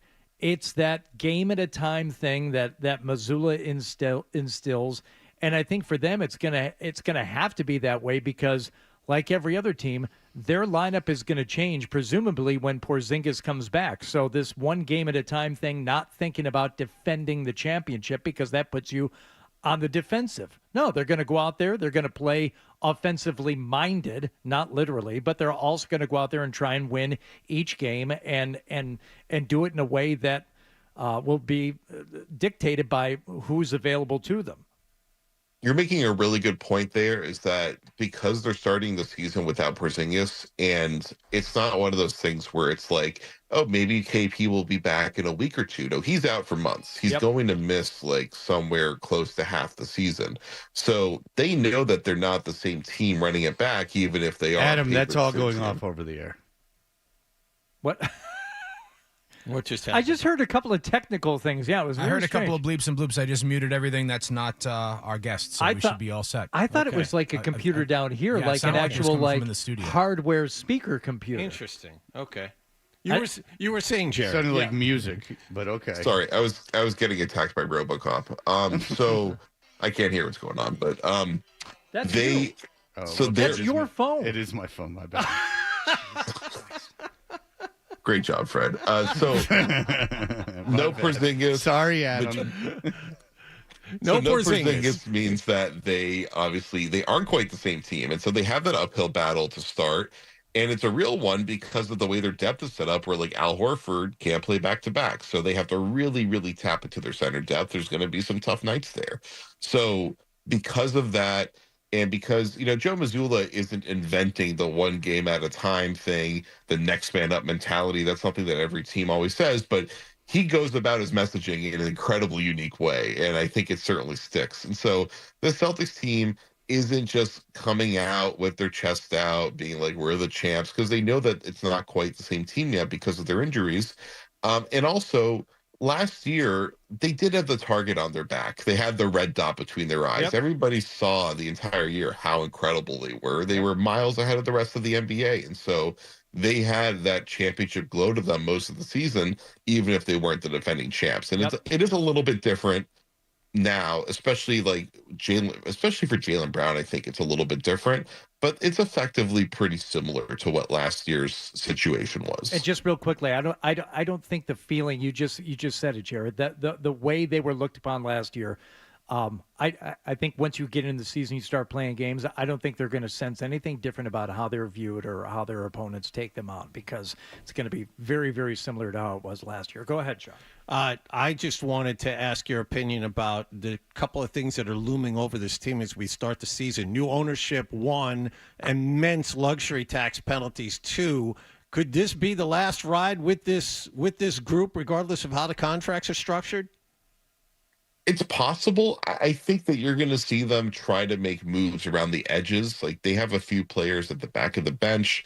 Like, Jaden Springer is one who they've certainly been exploring. Can they get off of his salary? And it's not even so much about Jaden Springer, but that a minimum player in their salary situation can cost them way more than just a minimum. It's why they didn't keep Lonnie Walker, and why they probably were never going to keep Lonnie Walker, even though he played pretty much how you would have expected for him. It's just that it costs like $10 million to carry another minimum salary player, and there's ways that you can get around that. And so I think you're going to see them trying to just find ways to trim around the edges to reduce the salary burden. And then, who knows what happens with a new owner coming on board. Their plan was to sell, I guess, 49% of the team at some point during this season, but then Grossbeck and Pagliuca still maintain managerial control. Oh, until sure. Yeah, we're going to sell the team, but we still want to run it. Yeah, absolutely. That works for everybody. Yeah. It's like, you can say that's what you want, and then actually getting that is not a guarantee. And so maybe they can get that. We'll see.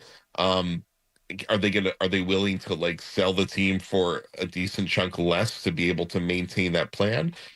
I'd be surprised. So we'll see how that goes. But I think that this team has a few more years. I mean, at least another year after this, most likely, where if everyone's healthy, it's worth keeping it together. But that's kind of this big unknown that we're not sure about in this new era of the CBA, where they have this thing called the second apron. And it means that if you're paying for a championship team, you basically lose every other tool that you have to build a team. And there's all these long-term costs, and the taxes are way higher.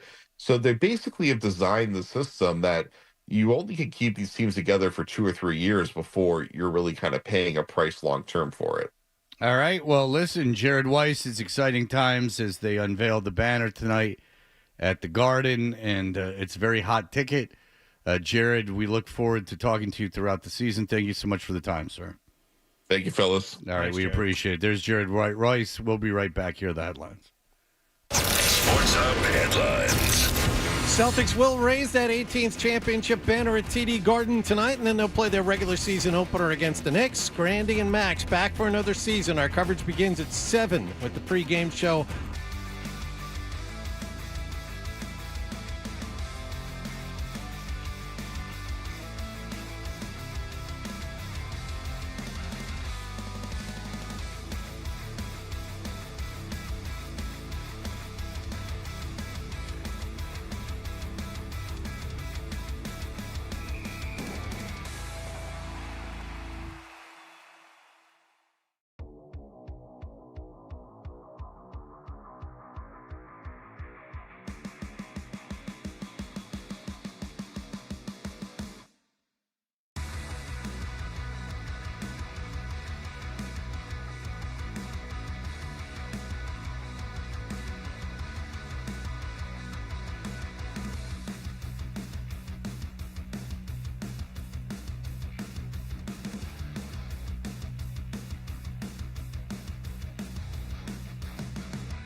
Hall. Well, stop, because I can get into this actually organically. Thank you. One for the trouble. All right, so this is we're Toucher and Hardy, brought to you by FanDuel Sportsbook. Make every moment. He likes his beat hard like poop.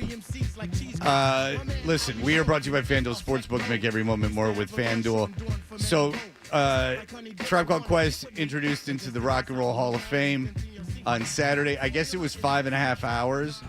Ozzy was in it, like Crystal Gale, like just weird stuff.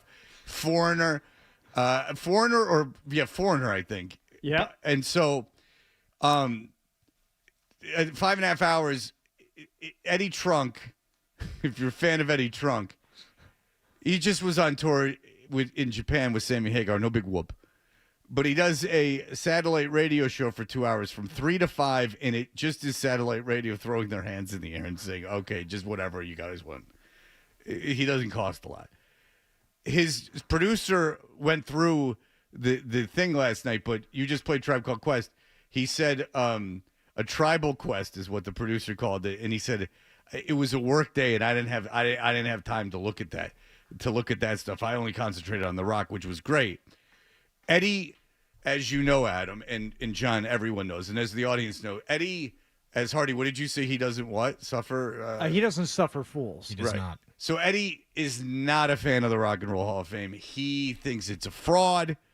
That, hey, listen, a Tribal Quest might be the greatest band of all time. Someone said a Tribal Quest on the air? Yes, his producer. His producer. So he always, like, his producer's never in the same state as him.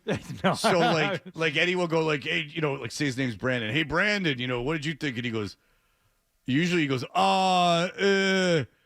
like he's shocked that he talked to him, and he's like, no, I don't got anything else to add. But he said yesterday, he said a Tribal Quest. But, so Eddie was like laughing, and Eddie gets all like upset and goes, it's ridiculous. And I play it deliberately when I'm in the car with my son because it pisses him off so much.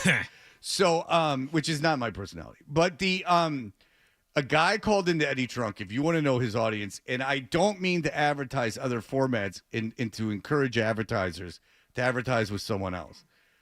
But Eddie Trunk had a caller on. Alex Van Halen's book comes out today. Oh. A lot of stuff in it. Alex very mad at Eddie Van Halen, for instance, for doing the solo on Beat It because he didn't get paid. And Alex is like, why are you giving him a great solo? Michael should be singing for Van Halen. You shouldn't be playing for Michael Jackson. So interesting stuff like that. Will I read the Alex Van Halen book? Absolutely. Guy calls in. Now, Northeast Men's Health, don't listen to this because you're going to pull your advertising. Guy calls in. He goes, Eddie, I got an advanced copy of the Alex Van Halen book. And Eddie goes, so do I. But that surprises me that you got one because usually they're pretty tight with it. It doesn't come out till tomorrow. And the guy goes, yeah, I got it. And he goes, well, what'd you think? He goes, the pictures are great. Hang on. He goes, the pictures are great. And Eddie goes, oh, yeah? He goes, yeah, I don't read too good. But I got it for the pictures. Now, Eddie, not one to suffer fools, does he indulge this simp? Well, or does he ask him about the pictures? Incredulous about the fact that the man had the book before the book came out. So that clouds everything. He's unable to engage in a line of questioning because he's so spun at the fact that someone else got an advanced copy that wasn't him. Yeah, like Eddie was not happy with that. Eddie, not a big fan of Jelly Roll singing the Ozzy Osbourne song either. Oh boy, Jelly Roll a little off when he was singing that. I should mention too, we did discuss the Rock and Roll Hall of Fame on the program yesterday.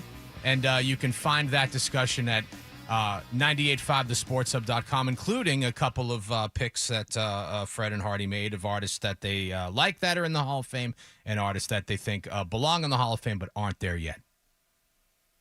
Yeah, I don't care. How did about the Rock and Roll Hall of Fame? How did Eddie's ruined it for me because Eddie's telling me. he's got an audience that can't read. So they don't want to look at the post that I just referenced then, huh? Well, no, I mean, there's listen to videos it. on it. Well, he They also could look at the videos. There was a method to his madness. He wasn't only calling in to say, "This is." I swear to God, this is true. You can listen to it yourselves if you want. We could even find a clip if you absolutely demand it. But he did say he was not calling Eddie just to say he had the book and brag and to throw Eddie off. He was asking Eddie when the audiobook was coming out. Oh, no. So good. So good. All right. Perfect. Yeah. You know who, and Mingles is smart, so I'm not just saying that, but you know who like probably would love Eddie Trunk is just Mark Mingle. Oh, yeah. Oh, sure. Like a guy with like really beat weed like roaches in his car ashtray. Eddie Trunk P1, Mark Mingles. Yeah.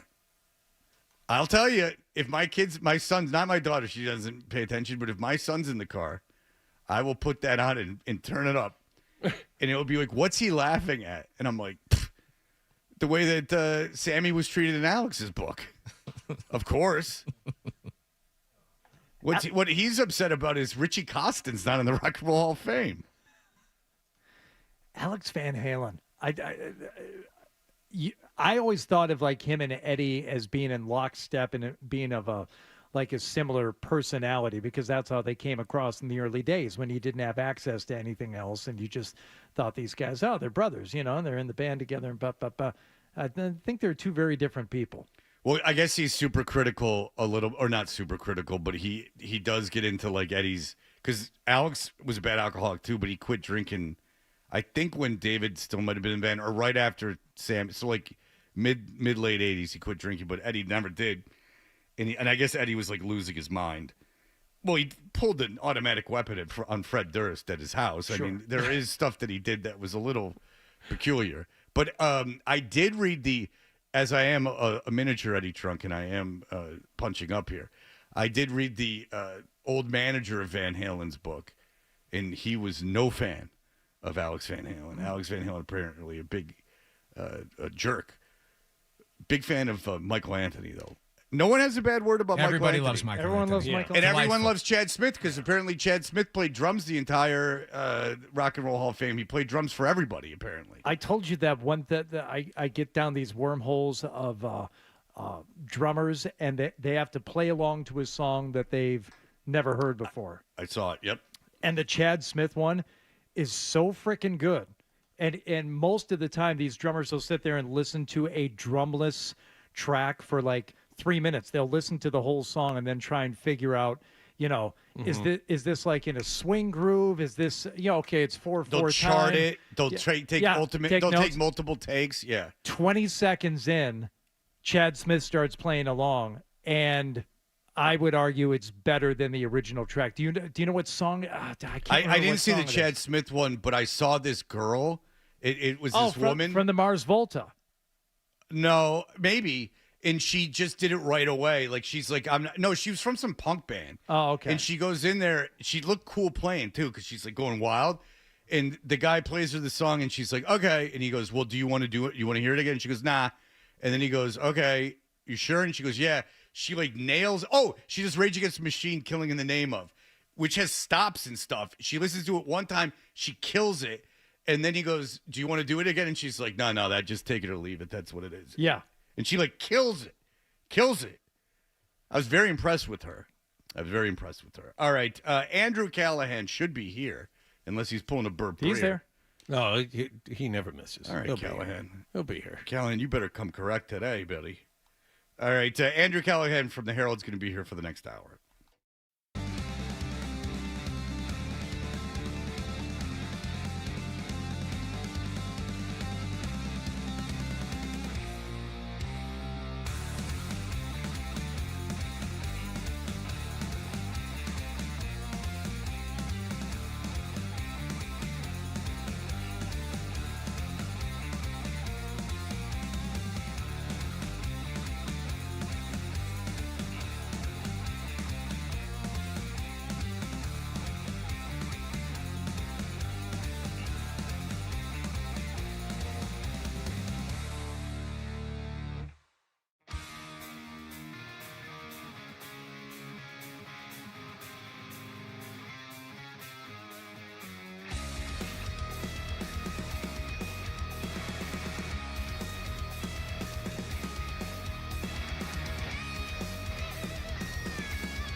is Boston's home for sports. Bow, bow, bow!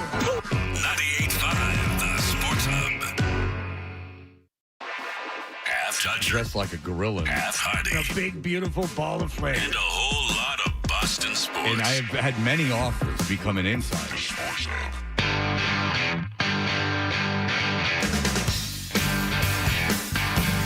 Is this Jailbreak? No, it's Hardy knows this one. It's a favorite of his. Track 4, I believe. Urge Overkill's Positive Bleeding. I have no problem with Urge Overkill. It did sound, you have to admit at the beginning it sounds a little bit like Jailbreak. Oh, totally. Which is unfair because you can't judge a song and you can't say it's derivative because it turns out not being derivative. So I'm not taking any shots at Urge Overkill. Andrew Callahan is a man not to be taken lightly or taken shots at. He's the Patriots reporter columnist for the Boston Herald. He joins us in studio this morning. Andrew, hello. Good morning. All right, we played audio of Bill Belichick on the Pat McAfee show, and he was very critical of Gerard Mayo saying that the team was soft. He listed off a bunch of, whatever defensive players to prove his prowess. I'm going to ask you, first of all, does this surprise you that Bill is being so overtly critical of the organization and of Mayo, especially with his son on the defensive staff? And B, how do you think owners look at this? Look at the way he's behaving? A, no. B, I don't think they're paying that close attention to the McAfee show midday on a Monday. A, because Bill is everywhere. Like, he successfully flooded the media zone, and that you can't go anywhere without seeing it, but you're also not going to keep up with everything he says. I'd also say this. I think internally, speaking for like all of New England, the way that we've heard Bill speak for 24 years and understand what it's normally like, we interpret this differently than I think anyone else outside. Anyone else outside of New England goes, oh, he's right. Because they're not paying as close attention to, Christian Barmore's out, Juwan Bentley's been out, Jabril Peppers hasn't been seen for weeks. Like, they don't know the details here that we do. They go, yeah, Mayo shouldn't have said that. Yeah, the team is basically the same. What do I know about their defensive tackles right now? So I think he's counting on that audience hearing it the way that he wants it versus the way that we do. Is it, because I asked you if it surprised you, because it's like, to me, kind of sad that he's, at his age and has accomplished all he's accomplished. I get wanting them to suck, right? But then, like, kind of openly, going, hey, guys, like, players on the team. Because if you're a Patriot fan, I don't understand how that doesn't bother you. Because he's going, hey, guys, specific guys I'm naming, you're not soft. Your coach sucks. He's calling you out.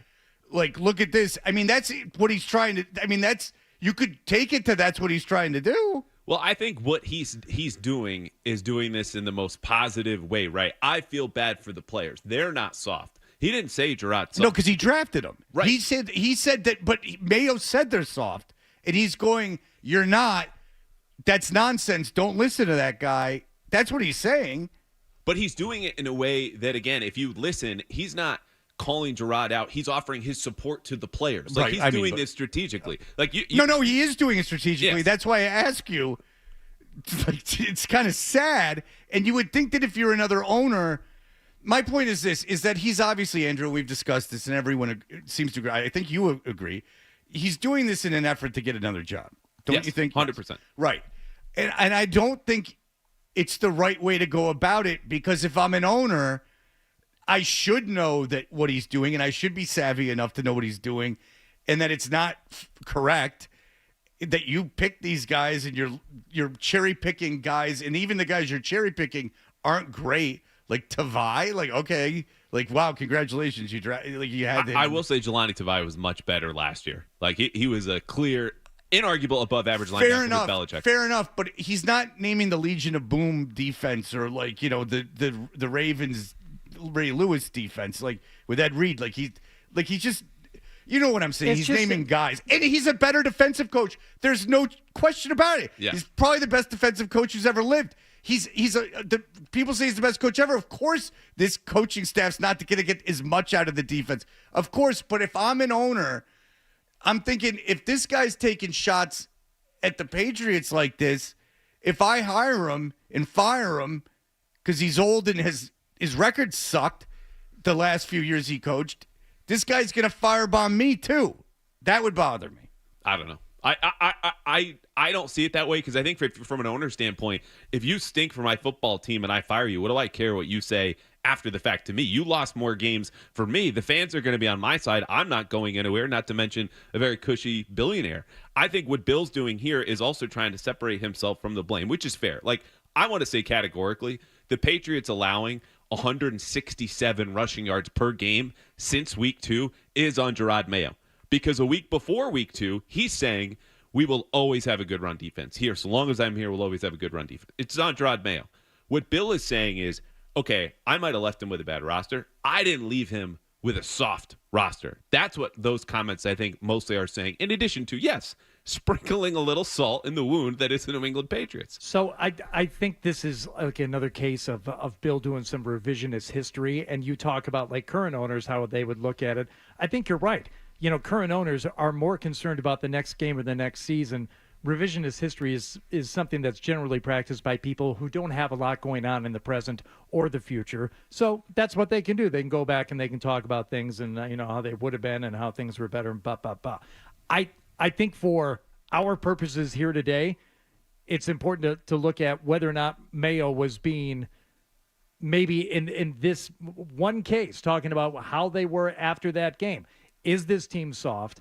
And you wrote about the fact that there are a couple of players who seem to agree with them right now. And whether Bill thinks it's fair or not, it's the way Mayo feels. And I think you wrote about Aquale and Kendrick Bourne, too, who seem to side with Gerard Mayo on this. Yeah, I talked to both of them in the locker room alone after that game in London, and there were two different conversations. Like, number one, when I got to Bourne, and I'll say this again, I think Bill is right in that Gerard Mayo should not have called his team soft. I don't believe most of the guys in the locker room are soft, period. That's my stance on that. When I talked to Kendrick Bourne, it was like, okay, what's your read on the team right now? You've lost 6 in a row. What is the attitude, the belief, the kind of care right now of what you're doing? And that's when he opened saying our energy was bad. We let the kickoff time affect us. Our body clocks were at 9:30 in the morning. We should have done something about that. And I said, okay, well, how does that show up? How do you change it? And that's what he opened with. Okay, maybe don't stay up all night. Maybe eat different things. Do whatever you have to do. So when we show up for kickoff, we're ready to play. And I said, okay, are these theoretical examples, or are you just saying that these things happen? He goes, yeah. I'm going to say, yeah. Yeah, I'm not going to, and he goes on, I'm not going to name names, but as a group, that's how he feels. So Daniel Aquale, when I go up to him, I said, okay, what did Gerard say in the post-game press conference? Did you agree with it? Not the press conference, the address in the locker room. And he said, look, he said, we're a soft team, we're selfish, and I agree with him. I think guys in the locker room think too highly of themselves. So that to me is not a soft team. It's just one that you have a lot of independent contractors here versus guys who were all rowing in the same direction. How close are we to Gerard Mayo losing control of things?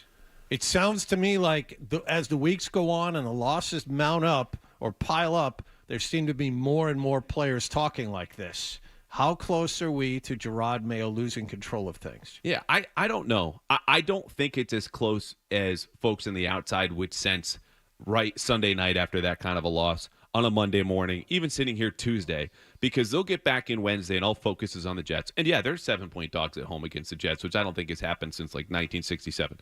But the point is they have a new thing to look forward to. Like a new game for them. And if they even get close or have some kind of progress, that gets a little bit more buy-in. I just think there's a difference between Gerard losing it in a way that he says, hey, do this, players say no, versus guys are now more out for themselves because in their mind, the team goals are already out the window. Okay, if I'm a Patriots fan, what should be more important? That Drake May looks good and looks like the moment's not above him. We'll get more into detail about that coming up, or that Mayo's might not be a good coach? That's a great question. I would say number 2 right now, mostly because of the sample size. Okay, you have 7 games as Gerard Mayo as a head coach. We only have 2 starts of Drake May looking good. And if you'll remember back in 2018, you would as a Jets fan, Fred, how good was Sam Darnold in his debut? Was he good? I mean, I don't remember. He played in Detroit, so this is I was there. I was there. Well, he threw a pick 6 for the first pick he threw, but they won the game and they scored a lot of points. Sam Darnold looked good his first game, yes. He's lit them up. Yes. Now, yes, granted, yes. that's the Lions. the year before, or the start of the Matt Patricia era. It was for Matt Patricia's first game because everyone threw beers at the TV at the bar during his post-game press conference. Yes. Yeah. Sorry. Yes, I was there. So I was at that game. The point is, any rookie quarterback, and I'm not saying this for Drake May, can get by for a game or two, especially early on. Okay, but Andrew, I get what you're saying, and it's correct. But I'll counter it. Sam Darnold's a good quarterback, and they ruined him. And everyone who covers that Jets beat said the same thing. This kid's talented. Now, however, I've seen other quarterbacks that the Jets have had come out and everything's too much and they start panicking Zach Wilson. There's guys, we know he's cleared the first hurdle, right? I think May's cleared the first hurdle in that the starting in the NFL wasn't too big for him. I have seen quarterbacks taking a position higher than him, even first overall picks, that it's all too much. Everything's too fast. He's cleared that. We knew physically he was good. He's not gonna. He might never be a top 15 quarterback, but he's not a disaster, right? Like it's not an unmitigated disaster, which I have seen. Isn't it amazing that's the bar here now? Not a disaster. Like, print the shirts. Drake May 2024. Dude, not a disaster. The Jets are 2-5. I mean, there's disasters. Look, I hear you. I don't have no sympathy for Patriot fans right now. This was supposed to happen. I tell you what, though, it is weird. For a 1-16, this is like the most positivity you can feel about a 1-6 team, and it's based on Drake May. And it should be. Like, the kids played very, very well. I gave him an A- after his debut. I thought he took a step back on Sunday against the Jags because their defense is horrendous. Yeah. Okay. And I know you look at the box score and be like, well, he had 2 fewer picks. He had one more play where he actually risked a turnover against Jacksonville than he did against Houston. Both games without a running game, but one with a lot more pressure in Houston than he saw against the Jags. So I'll say this. Look, if you were to argue against me and say, okay, Drake May's 2 starts are more important, the argument would be, okay, Gerard Mayo would be first to go if Drake keeps this up, right? Because the head coach, if he's not working out, we'll find Mike Vrabel. We'll find somebody else. To be clear, don't think we're remotely close to that right now. Not remotely close. Not worth having a conversation. There's no way Robert Kraft fires his handpicked successor 1 year. Exactly. 1 year. Well, why? Because it'll make Kraft look exceptionally bad. Do you think so, Andrew? That would make him look bad? Yes. And I think we've also seen Robert Kraft handpick a head coach before who's a little bit controversial and then take what was a team that had a better record the year before and lose 3 more games in his rookie season. That was Bill Belichick. Right. Taking an 8-8 Patriots team in 1999 under Pete Carroll, then going 5-11 the next year. And obviously, Robert Kraft stuck by him. And I bet if we're talking here in March and you have you back, we're going, Robert said, I stuck through Bill Belichick for year 1, and we saw what happened in year 2. Here we go with Gerard Mayo. Now, if they lose 3 more games this season they did last year, that means 1-16. And that's still going to deserve major changes. Well, Joe talked to a player that was on that team, and the guy said that team, he's like, what was it like in the locker room? And he's like, everyone was like BS, like going their own way, but that team had veteran leadership. And talent. Yeah. Yeah. But he did say like things were getting wild and people didn't like Bill, but there were veterans in there to like hold things down. Is that the case here? Yes, but I think most of them right now are injured. Like how many captains have we pulled off the bench? Arrested, right yeah. That's right. Or not as talented as guys like Willie McGinnis and Teddy Bruschi that were in there at the time. You know, pillars of your defense that are bought in with the program and better than probably any player you have on the roster right now. All right, so you don't think there's any way that he would fire him in the offseason regardless of what happens? I don't, but I think the question of what's more important so far, Drake May looking good in 2 starts or Gerard Mayo being 1-6 and a lot of these games not even being close is a really good one. I just think I by a small margin, would feel more confident saying Gerard Mayo right now is headed towards being a below-average head coach, and that's with 7 games, than I would Drake May is on his way being to a great quarterback. I think Drake May will. I thought it was pre-draft. But both of these are way, way, way premature. I just think the bigger sample with Mayo is more telling. I'd rather have the coach than the quarterback. I'd rather have the quarterback than the coach. I think that's fair. But we talked about we were talking about it yesterday. It's like, okay, well, he'll get another year. When you bring up the fact that they could be, I don't think they're going to be 1-16. Me neither. But it could be 2-15. If you're 1-16, 2-15, it's got to be on the table. It has to be. They might win Sunday. I'm not kidding, and I'm not being fatalistic. They might win Sunday, and I'll be there to see it. Oof. They're not going to win Sunday. They're not going to win Sunday. It's a talent discrepancy up and down the roster. It's They're not about going to win Sunday. It's not about the roster. It's about the team. Well, if you listen to Joe Mazzulla, there's no pressure because we're all going to be dead soon. Me and Missoula are a lot more similar than I thought. Yes. Like, he says stuff, and I'm like, this is the kind of stuff I think. That's the first thing I thought of when I heard him say what he said yesterday. Him and I read Fred the same. really needs to hear this. Me and Missoula, I take back my thing about him. Me and Missoula might be friends. Wow. If I met him. Yeah. We read the same stuff. You should have come to We follow the same people. You should have come to Media Day with Hardy and I. No, I wouldn't take that away from Hardy. I mean, I'm not going to steal his girl. Like, I mean, I'm not going to come in and steal his man. You know what I'm saying? Hey, Andrew, Hardy and Joe Missoula have a thing. They really do. Yeah, big dinner, I heard. Yeah. Once. I think Hardy at one point told me not to talk about that on the air. All right, we'll be back. So much for that. He's learned his lesson. All right, we'll be back more with Andrew Callahan in just a moment.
learn one another. I would say the messaging is the messaging. And, when you hear me say, we played soft, I mean, that's how I feel about it. It would be easy for me to sit up here and go through injuries and all that stuff, but, I mean, that would be pointless. To me, we have to be able to go out there and perform at a high level with the guys that we have.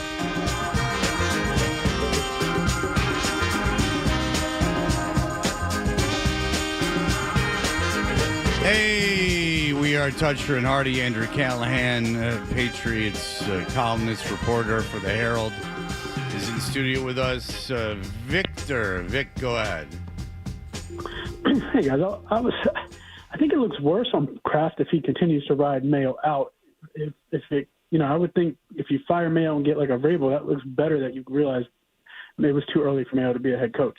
Like, I don't see hanging on to him. And if we go again next year with another 1-16 season, how bad does that look? Yeah, I tend to agree with you. I mean, if Mayo's a disaster and the team turns on him and everything's not developing and not headed in the right direction, I don't know if it makes him look that bad if Kraft fires him. Can I say something, Vic? I think you have a voice doppelganger. Tell me if he sounds like Matt Patricia a little bit. Ooh, interesting. Brady has called in it in the past. That's right. Do we still have Vic? No. He dismissed him. I was going to ask him to talk about Patriots run defense or say something nice about Bill Belichick. But you think that was it? Boy, what if? Hey, Patricia, I hate you. If that was you. No, on Get Mayo, him back on the phone and ask him about the winning defensive call that won the Super Bowl against Seattle. Yeah. See if he, Patricia, you stink. You ruined the Lions. Well, that wouldn't be a controversial take. No. The team hated him from the literal minute he first spoke to them. All right, go ahead. No, I was just thinking, we're a ways away from January, which again, I don't think. I think there's the most remote chance that happens. But that's also because that's what coordinators are for, right? Like if Robert Kraft, as he said, I think a couple of weeks ago, picked Gerard Mayo as his next head coach in June 2019 on a trip to Israel. He's been sitting on this decision for almost 5 years now. Here it is. I don't think he's going to go back that quickly. And if he does want changes, well, that's why Alex Van Pelt is there, or members of the offensive staff. Like we all know they weren't their first choices when they put this staff together. Oh, you're like 16th choice. We all talk about the worst thing about that Jacksonville game was, in my opinion, Jacksonville just saying we're going to run the ball. That's 2 games in a row, because I think the Texans did the same thing when they got up 14 points. They were just like, we're going to take it easy. The Jets did it the second half of week 3, too. And coaches do that stuff like where we don't want to put anything on film, like if we don't have to, like that whole thing. Like it's almost like a glorified practice the second half of a game. Why, from what you've seen, because I am interested in this, how was Jacksonville able to just dominate running, not anything particular fancy, just running it up how come the Patriots couldn't stop it? I wish I had a fancier answer for you. It was they just got their butts kicked. And look, I think it starts with obviously players and coaches. The talent on the personnel side. You had guys like Eric Johnson, who was a waiver claim, playing a lot of snaps. Jacqueline Roy, who they signed in September, and then to their practice squad and promoted. Made the 4th down stop there at the end, but was also turned, more times than the average door walking into a hotel early on. Like just one-on-one handle. Devon Gottschall had a bad game. So these are guys around Gottschall that I don't think are playing for many teams in the NFL because they're playing here for the Patriots. Behind them, Christian Ellis, who's a new starter at linebacker, had a rough go. Jelani Tavai missed a couple of tackles. Like these are bad run fits, guys overrunning plays, and then physically just getting handled. I don't think they have the personnel to play the way they want to play, and I don't know many other ways that they could play. Because on the first snap, guys, they put 3 defensive tackles out there and 5 guys on the line. That was like, okay, we know we have a problem. This is how we're going to stop it. It didn't work.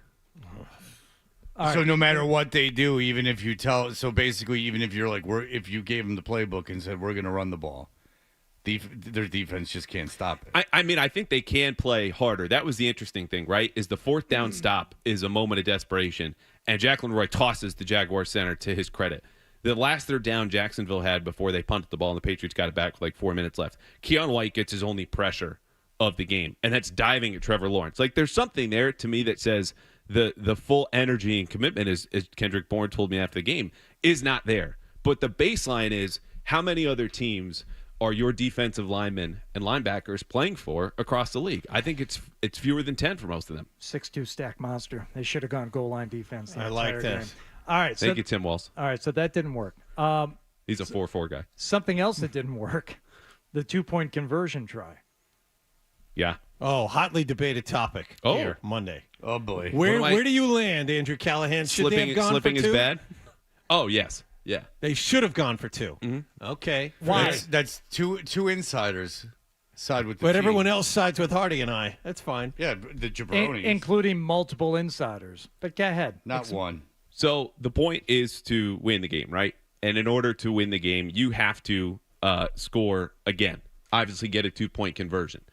If you miss it early, you at least give yourself more time on the back end after to get the ball back with 2 possessions. If you just kick the extra point and then go down and score a touchdown and miss it at the end, you lose. There's no chance for you to get the ball back, theoretically, with seconds left. I would rather have more time and more information up front than rather kick the can down the road and cross my fingers that we get it later on. Okay, I would rather have more points, especially in a game, because everything you just said is true in a vacuum. But this isn't a vacuum. This is a game where the Patriots had not scored since their second drive.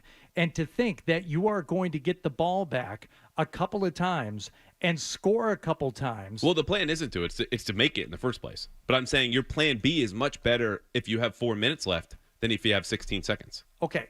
In terms of the amount of time you have left on the clock and the probability that you're even going to get into field goal range, much less score another touchdown, is slim. So take the 1 point where you can get it, make it a 1-score game.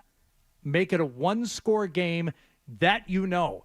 And the unknown of whether or not you're going to get in on the 2-point conversion is about a 50-50 chance anyway.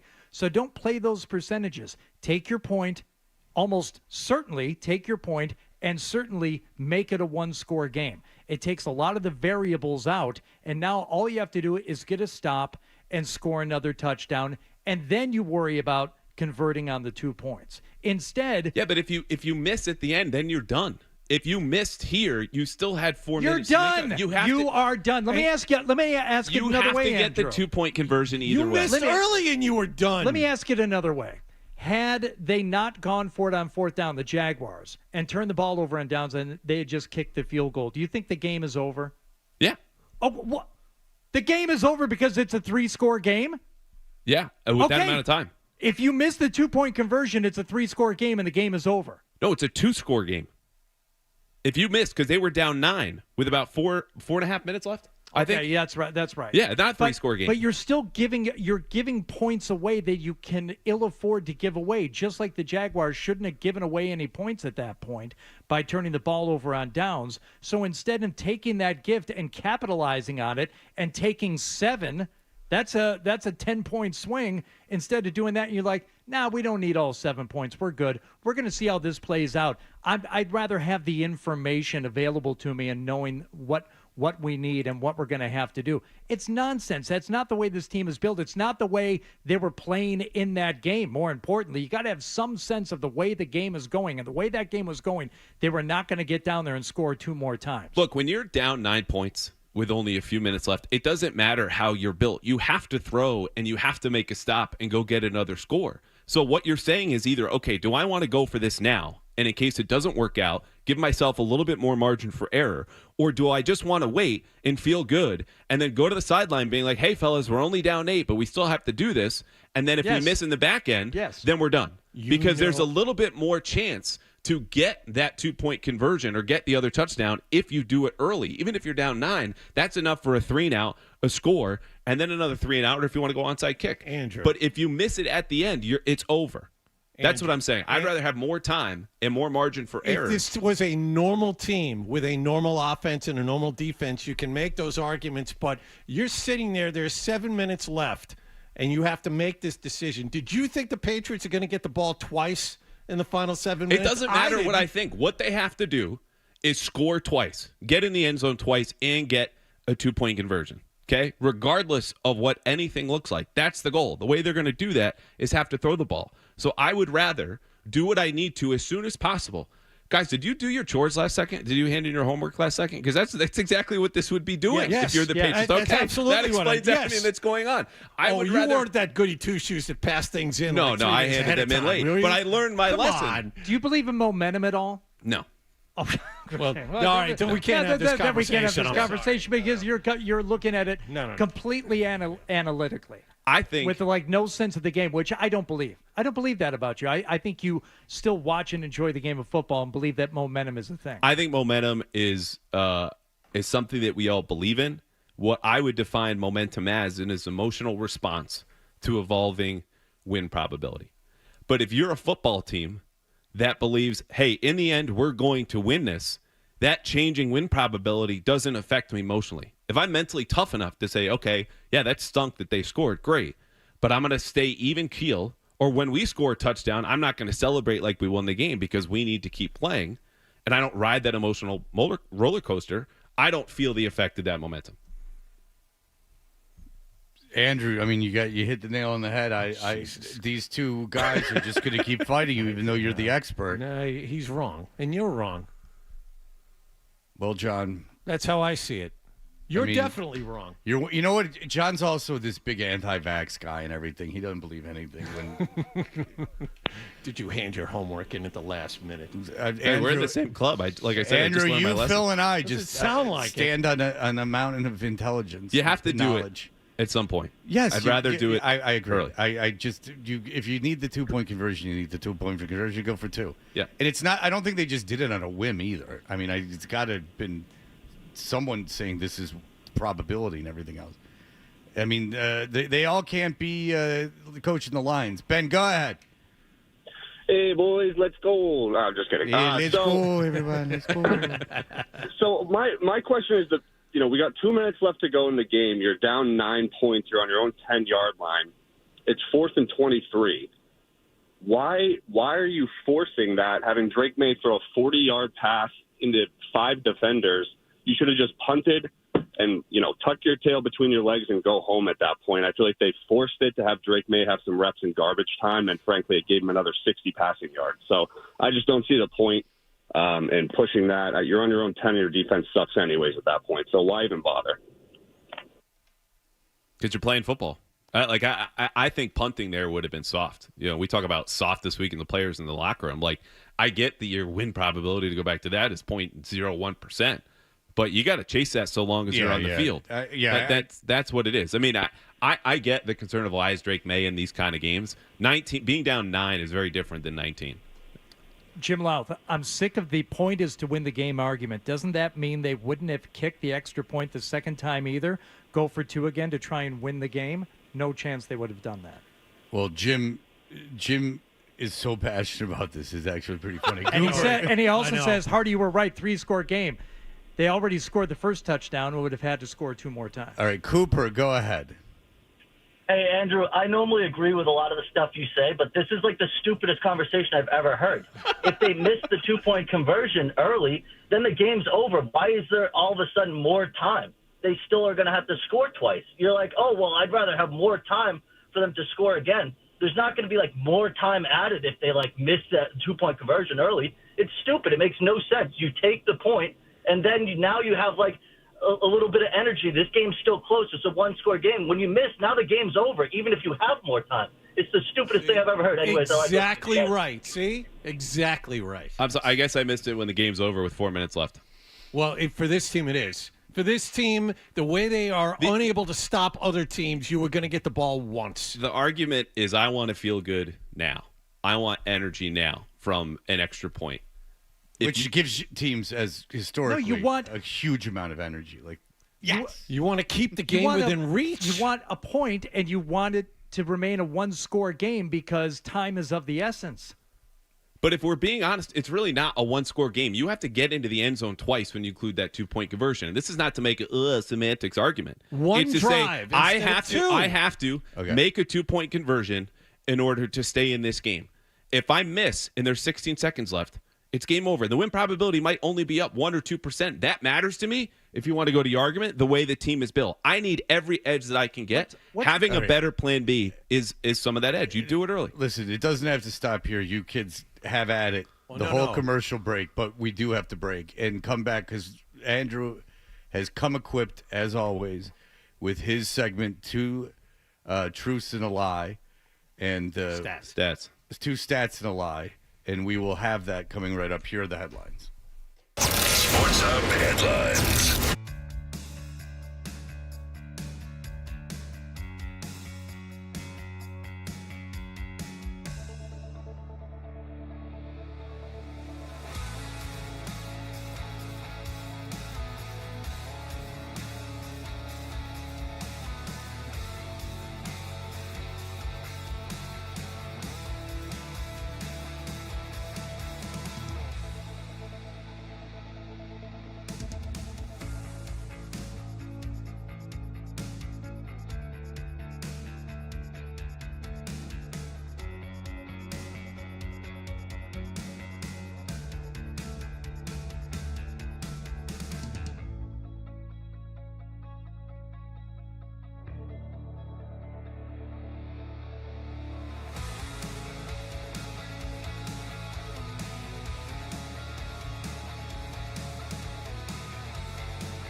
Sports Hub. Which brings me, though, to my two stats and a lot. Two of these stats are obviously the truth. One is a lie.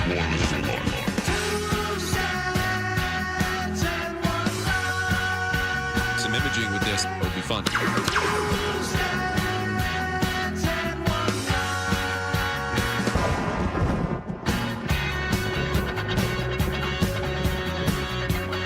Oh, yeah, baby. But that's not the only intro. Oh, no. And as a matter of fact, Brett, you were not here last week.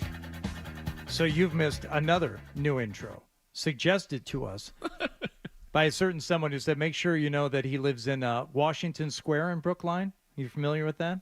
Oh, that's where the great Tappan Street, where I was tortured for a year and a half before I moved to Brighton. He said, make sure to let Fred know about that. But he suggested this new two stats and one lie intro. Andrew has two stats, but he has just one lie. Andrew has two stats, but he has just one lie. I think you got 9 days to write that Halloween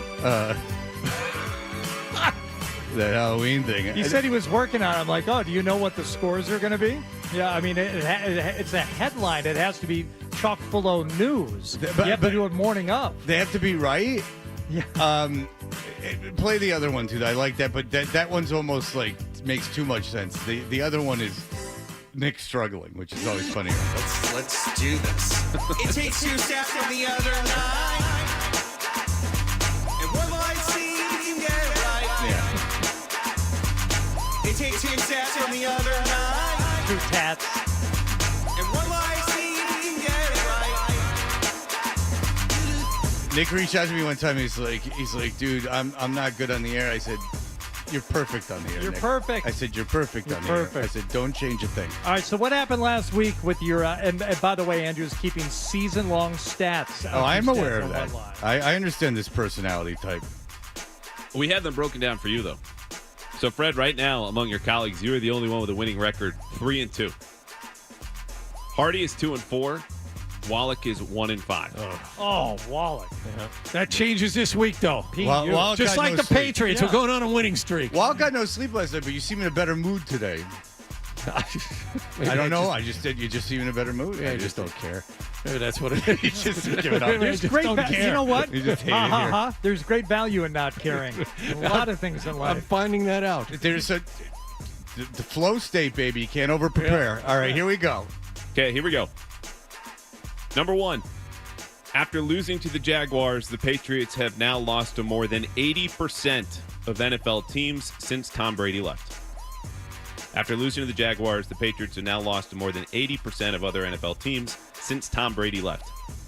Number two, Jaquelin Roy. Oh, Jesus. Oh, yeah, this should be easy. Okay. Has the second most sacks on this team. All right. Okay. Number three, Drake May has as many games with multiple touchdown passes as any Patriots quarterback did last year. Okay. All right. I'll take you through my thinking because, well, they're fresh in my head, and then everyone feel free to come in. I believe Drake May is up there statistically with touchdown passes, and he might have more than in the last couple games than Aaron Rodgers, who is, I believe, up there. Okay. Touchdown passes. So Daniel Jones has none. All right. And then the who's the fellow that we're talking about in the second one? And here's what I'm going with. Jaquelin Roy is going to be the lie, and it's going to be it's always going to be like very close to the number, whatever this turns out to be. But I'm saying that Jaquelin Roy is going to be the lie, that he has the second most sacks on the team, because it's going to end up being he has the most sacks on the team. So that's the lie. That's why I'm going with that one. It's going to be something like that.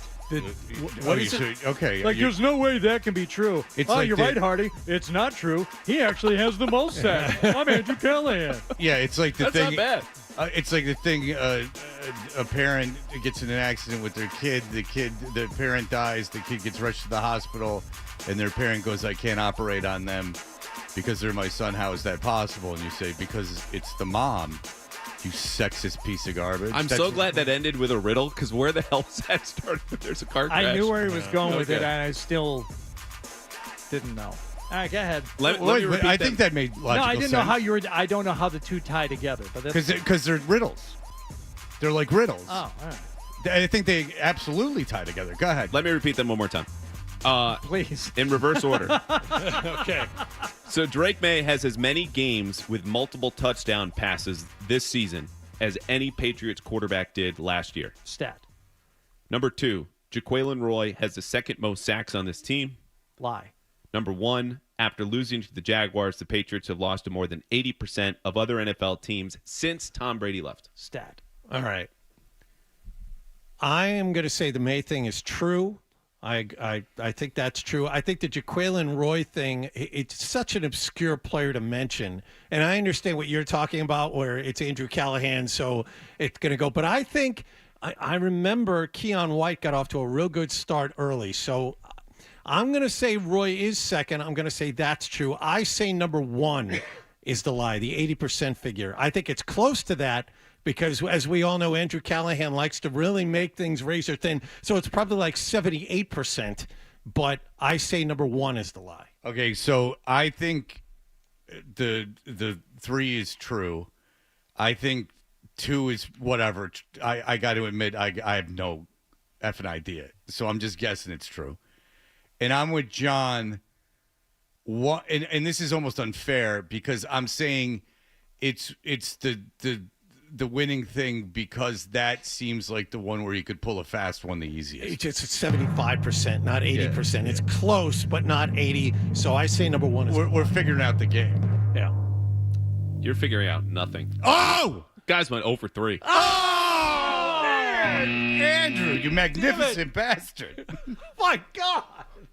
You suck. Look how that's as happy as I've ever seen anyone sitting in that chair. Look how happy that Until is. Maz found his headphones.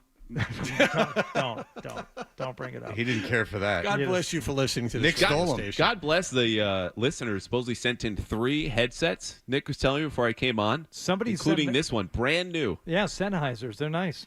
This is A great. listener sent him in? Yeah. Somebody, They got hepatitis all Bought them. over him. they were sealed. Weirdo. Well, you're the one who eats the food they bring in. You could poison Hardy at any time. All right, go ahead. Okay. So Drake May has 2 games with multiple touchdown passes, 3 against Houston, obviously 2 against the Jacksonville Jaguars. That gives him 2 total this year. Mac Jones had 3 last year. Nah. He did have more than Bailey Zappi. Jaquelin Roy is tied for second on the team with sacks. He has 2. The only person with more is Keon White, who does have 4. Yeah. The Patriots Very good, Waller. Thank you. have lost to more than 80% of NFL teams now since Tom Brady left. Here are the only teams they have not lost to. Arizona. That'll change this year. Carolina, Detroit, Tennessee, Pittsburgh, and Cleveland. So we have Tennessee and Arizona you can wipe off that Well, list. Detroit in the Super Bowl. Detroit in the Super Bowl, right. They're a heavy favorite in the NFC. Right. All right, well, Andrew. Damn you, Andrew Callahan. No, I like Two it. stats, but he has just 1 lie. Andrew has 2 stats, but he has just 1 lie. I think it's better for the bit that I don't dominate. So I'm almost glad I took the L today. Andrew, very good. Update the scoreboard. Fred is 3-3. Hardy is 2-5. Wallach 1-6. Putting me at 14-6, which I think is where it should be, right? 2 stats and 1 lie. If you each guess, theoretically, one of you should get 1 right. This is a very strong segment out, like it. Andrew. Yeah. There's no question about it. All right, Andrew, thank you so much. Wallach 1-6, just like the Patriots. Yep, but the winning streak's coming. You watch. It's going to happen. Did we find the thing that I asked, the Michael K thing? All right, there's something that's so pretentious we could probably have a little bit of fun with that I want to do coming up here. Andrew, thank you so much. Everyone read him in the Boston Herald. He does fantastic work. Everyone loves him. And enjoy your week, Andrew. We will have you in, obviously, next Tuesday, same time. We'll be right back. Toucher and Hardy, 98.5 The Sports Hub.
Wow. To the final play.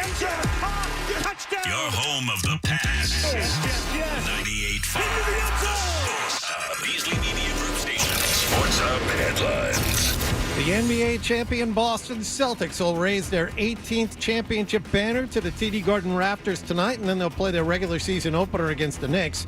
Joe Mazzulla says Part A is great, but his team has to be ready for what comes after that. Can you take the intangibles of that and apply it 30 minutes later? And so I think that's the mindset of it. You have to appreciate it, but you got to know what got you there. And if you forget what got you there, you'll never get back. Sean Grandy and Cedric Maxwell are back for another season. They'll begin our coverage at 7 here on 98.5 The Sports Hub. We'll have complete coverage of the banner ceremony. Tip-off will follow it just after 7:30. The Bruins also play tonight. They'll wrap up a 3-game road trip in Nashville. Ryan Johnston and Bob Beers have the pregame at 8 and the face-off at 8:45 over on Country 102.5. The Bruins have a win and an overtime loss on the trip so far. Patriots players have today off. They'll practice tomorrow and play the Jets in Foxborough on Sunday. Former Patriots quarterback Bailey Zappi has been signed by Cleveland off the Kansas City practice squad.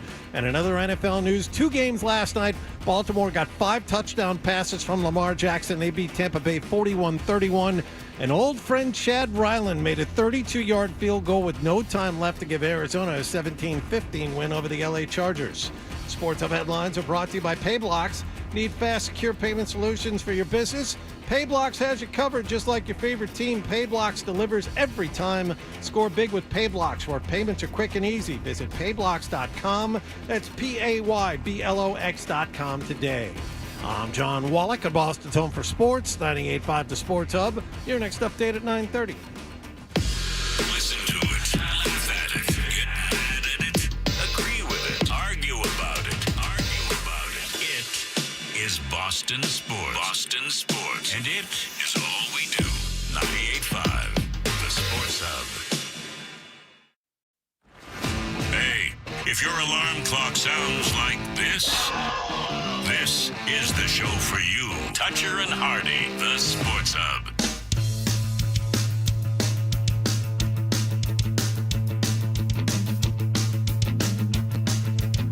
Hey! We are Toucher and Hardy, brought to you by FanDuel Sportsbook. Make every moment more with FanDuel. Yesterday, Hardy and Adam texted me, and Adam was like, we're making banana bread here at the house. My family's making banana bread. And then Hardy was like, my wife's making this food, and I'm going to eat it and go to sleep. And I just replied, I'm divorced. And so Hardy then sent me Stouffer's a picture of a video of his Stouffer's meal being unveiled. The TV dinner. Like a Hungry House. The old school TV dinner one. Yeah. And so, but I'll have you know, and I'm getting somewhere with this, that last night I went out to dinner with other people that weren't my children. Very rare. And I went out to dinner with a few guys, and one of the guys, they know I do quote-unquote sports radio, and they're like talking about the World Series. They're like, did you watch the Dodgers game? And I'm like, no. Under no circumstances did I. I don't care. Even though this is the matchup that Major League Baseball wants, the World Series is starting. And Michael Kay is someone who never beat me and all these years. Friends. He never could beat Francesa. He could never beat Francesa. I think at the end, didn't he beat him once? Anyway, it doesn't matter. Yeah, maybe in a weekly or something. I don't know. But he goes on the air, and do I have to set this up, like, in terms of what he does? He set it up? Hardy's got audio that he can play to set it up for you. He's pulling it up now. Okay, so this is what happened on the telecast of the Yankees game, post game. Are we live? We're live. The fact that we don't give a all right, thank you, TK. Yep. Congratulations. Thank you again. Yeah, all right. And so the player on the Yankees goes, we don't give an F. Yeah, what is your secret? And he wants to make sure that they're live. Okay. And so Michael Kay is he's on Yes, and he does the games. Here's what he had to say about that. Why would you do that? Why would you do that? I can see if you get caught up in the moment. That was something that he actually thought about. He wanted to know if they were live first, and then he dropped an F-bomb on TV. These guys don't get it. They're kids watching the game. And for the kids out there, and I call them kids because that seems to be the ones that defend it all the time. Oh, you're an old man. Again, I don't want to spend all day on no, this. No, I just wanted to say it because it shouldn't be left unsaid, because I think sometimes Don and Peter were giving up. What do you think your kids are doing, you moron? This idea, what world do you think they live in? This isn't the days where of vaudeville, where one had to leave the house to consume entertainment. There's too much stuff now. It's unavoidable. You're upset. You're protecting your children. And Michael Kay's old, and he probably got a young wife, but I don't even know what age you'd care. But you're this upset that your kid heard the F word?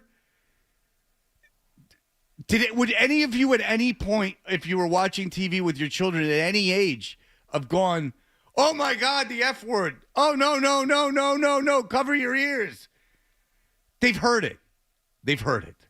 The fact that we don't give a They've heard the word, Michael. Don't be naive. These are the kinds of people whose kids, they start running wild, and you're like, what happened? You were always very loosey-goosey with the with the language in your house. Oh yeah, baby. I used to turn down certain songs when they would have a blatant curse word in them. And okay, I did the same thing. I did not play rap. Too. I did not play rap because I didn't want them hearing racial stuff. Like I didn't want them hearing the N-word. Mm-hmm. But look. There's one thing about being in the car with the kid and like deliberately playing, the first song on the Blink-182 album where they just list off a bunch of swears.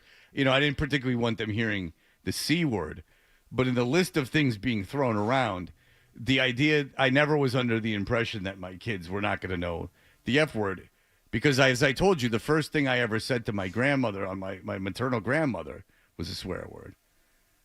Because I talked very young, brilliant, but I talked like as like a toddler, before I could walk, I could talk, and I said goddamn or something like that. You can get my mom on. The first thing I ever said to mom. Also, an early appearance of your oppositional defiance disorder. It's to some it's a disorder, to some it's a delightful trait of whimsy. Precociousness. That's right. That's the word. That's right. We just throw up our hands and go, well, that's the way it is. Well, that's not the way it should be. Oh, isn't it? Well, let's legislate. So Michael Kay wants to change society here by taking a stand. Because the big problem with society is the F word. Yeah. And it's all and being loosey-goosey with the F word. He's going to change By his the way, corner of it. Michael, the things that we're not allowed to say in 2024 as opposed to like 1940, the list is infinitely longer in the things that we're not allowed to say. You were throwing around the N-word in 1940. Gay terms, they were used in like after-school specials. You can watch like the Mr. Bungle stuff where they're like, Johnny has a disorder. He's got a mental disorder called homosexuality. Like the list of things we can't say is so infinite that you're afraid of the F word. Your kids are going to get in no trouble for that. There are kids listening. No, believe me, your kid's not getting in trouble for saying the F word. What do you think? 100 words that you can't say ahead of the F word now? I think it's quaint that you can't say it on the radio anymore or at all. Like those are I got news for you. If I say the Mulaney joke, when he goes, you know the Mulaney joke? I don't know. Oh, it's great. Okay, so Mulaney goes, I was doing this set at an award show, and I wanted to use the word midget. And they said to me, well, you can't use the word midget. Yes. It's like the N-word for little people. And he said, well, no, it's not. I don't know. No, he goes, no. He goes, no, it's not. That's exactly the line. He goes, no, it's not. The idea that you can say midget to me and not say the other word makes the other word infinitely more bad. So, for instance, if I went on the air today and said the F word, it wouldn't garner. It might be like on Twitter, but like the Post isn't writing about it. Oh, no. Da-da-da-da-da. I've said it. But there's new words or old words that I've never even heard of used out of context that have no contextual basis that people are getting heat for. So I can assure you the F word, there's words I don't even know exist that I get in more trouble for, obviously, than the F word. The F word's quaint. When I first started in like the early 2000s, late 99, 2000, sex was like off the table. Like heterosexual sex stuff, now you can say anything. But and you could do like kind of edgy racial stuff. I mean, stern. But the mores have changed, my friend. This is a ridiculous argument. These guys are adults, all right?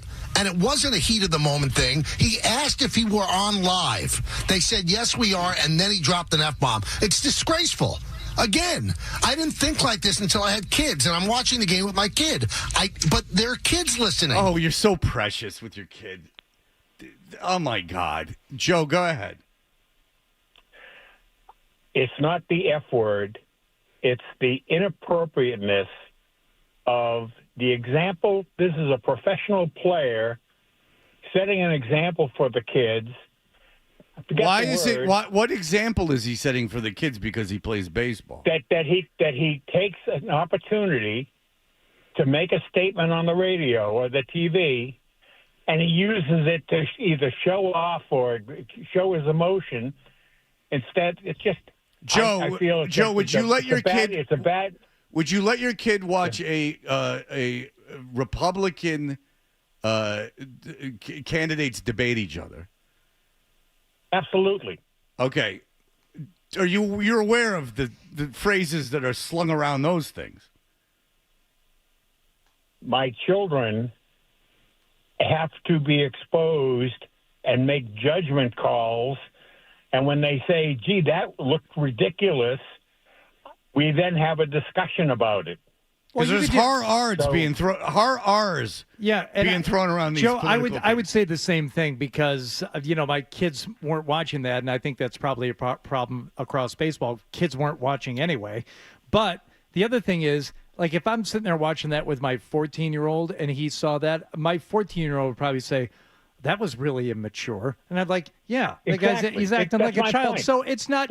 So it's the words don't matter. It's the behavior. Yeah, and the behavior. The behavior is if you're going to have the discussion about it, you say, now I don't find it offensive. I don't think it's teaching children to do the wrong thing. I think most people watching being like, oh, that was kind of silly. That was kind of like an obnoxious, silly, immature thing to do. But I don't think it's harmful. Joe, how old are your children? 64, 62, and 59. Very good. Well, you keep protecting them. I'm going to punch up your joke, Be Real. What just happened? I'm going to punch up your joke, Be Real. Adam loves the F word in his house. Free. That's right. The joke that Be Real sent was the F word the F word that's not allowed in Adam's house is fee. I punched up for him. That's good. All right, thank you. The guy has 3 kids that are almost at retirement age, and he was calling. Well, good for him being alive. It doesn't matter if he listens or not because he don't count no more. It's disgraceful. And I don't want to be a Puritan. I understand that's a word that's... You don't want to be a Puritan, but I'm so offended by the word. Well, you are. It's used. Does it have to be used on live TV? I would hope that means... Does it have... Forget it. I'm not going to play the rest of it. Does it? Do you want me to? I mean, No. Does it No. have to be used? I hate that. I hate that. Like when I get in trouble for saying something... And they're like, oh, and what does that even have to do with sports? Does he have to be saying that? Do you have to interview him after the game? No, you don't. We don't have to do. Do they have to be playing the game? Does there have to be baseball? Do we have to invest all these resources into something that's ultimately meaningless? None of this is necessary. We're all gonna die, and no one's invited to anyone's funeral. No, we don't have to. Right. Do they have to do this? No. He was being a silly goose. If anything, you could say, if you wanted to make him feel bad, you go, oh, bad boy, you little silly goose. Look at you saying the F word. You're such a bad boy on TV. That's the thing that make him feel bad. By the way, if I'm the guy who wanted to say the F word and Michael Kay's all riled up about it, that's a huge victory for me. It's that's not exactly get off my lawn. It's the right thing. Yeah, it's not get off my lawn. Well, when you're saying it's not get off my lawn, it is get off my lawn. By the way, who are you talking to exactly when you're rattling this off? You're not talking to anyone under the age of 40. He's upset. He's upset that apparently, I don't know. I think he's not even upset. I think he thinks his audience is upset, and I think that he's trying to make them like him. Everyone who's 50 or older is upset. Everyone who's 40 or older is upset. But by making this statement, people who are under the age of 40 have tuned you out, and you sound like Charlie Brown's teacher. You know, by the way, good way to be a broadcaster with a radio show on every day and really attack people being able to say things.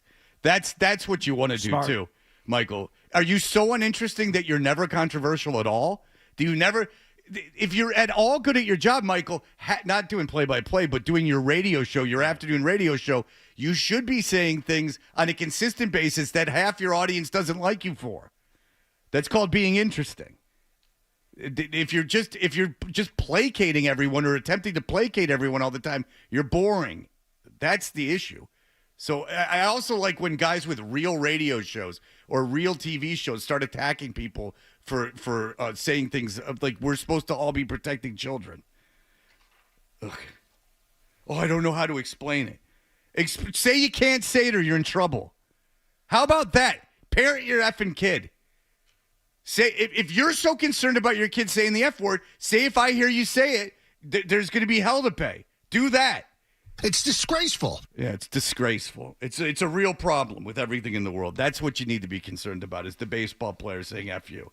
Oh, it's an example for the kids. Really? They're playing Major League Baseball? But the presidents aren't.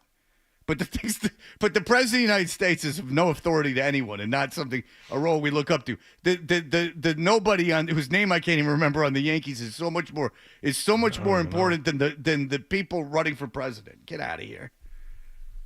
Dum-dum. Ugh. Makes me want to say the F word, but I won't.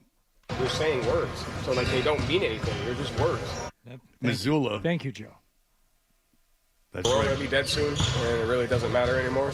Thank you. Missoula's my spirit animal. I would like that. All right, we will be back in Good just to see a you moment. coming around. Nice. Yeah, me and Missoula might be tight. I might make that decision. Did Felger say he hangs out with the Crafts yesterday? Someone called into Joe's show and said, I couldn't believe Felger said he hangs out with Bob Kraft. Is Felger hanging out with Bob Kraft? Oh, is he part of the inner circle? I mean, I know he's got a place in Nantucket, and he's part of a media super couple, but I don't very surprised to learn that was true. I'd almost be jealous in a way because his life, while having a similar job as mine, is so infinitely more regal, and he's running with such a crowd that I don't know anything about. He's on the inside, and here I am lurking on the outside. I don't know. I'd be very surprised because I don't think either one of them wants that. I don't know. You buy a house in Nantucket, it's not because it's like such a beautiful place. Maybe it is like a Nantucket thing. Yeah, it's definitely a status thing and like mixing with a certain kind of people. Right, Adam? Oh, yeah. I love my house on Nantucket with all my billionaire friends that I spend the summer with. But don't you think buying a house, and I don't mean this as an attack on anyone. So stop inferring everything's an attack. But don't you think that if you buy a house on Nantucket as opposed to the Cape, Newport, the Martha's Vineyard, anywhere really, that the idea that you're spending so much more for that property. Oh, you're not doing it so you have solitude. You're doing it so you can mingle with the other people who are living there. Yeah, there's nothing like particularly like so much more outstanding about Nantucket than anywhere else. No, it's what Hardy just said. It's having access to a certain segment of society that you want to ingratiate yourself with. Right. So my point is that I don't know if Felger would not want to be friends with Kraft. But it involves like socializing. I think that he's a lot more social than you're giving him credit for. I don't know. Felger's a Pearl Jam guy. Kraft's a Meek Mill guy. I don't know. What would they talk about? Oh, I didn't even say he said it, but someone did call up Joe's show yesterday and say that Felger said that he was friends with Kraft. Ryan, can you go back and listen to the entire Felger Mass from yesterday? Yeah, please, can you do it in the next 10 minutes? Yeah. Put it on 2x speed, then you'll get through right away. All right. Very good. I know James Stewart is friends with Prince Andrew. Yes. That I know. He's very proud of that. All right. Hey. Incorrect, David Duke. Oh, wow. All right. I'm sorry, James. All right. We'll be back in just a moment. Stay tuned for more Toucher and Hardy on the Sports Hub. The NBA season, you can make every play, pass, and point mean more with FanDuel, America's #1 sportsbook.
You know, I got an idea for a bit.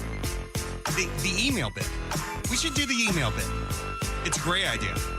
Let's do the email bit. All right. All right, let's do this. JON at 985thesportshub.com. Hardy at 985thesportshub.com.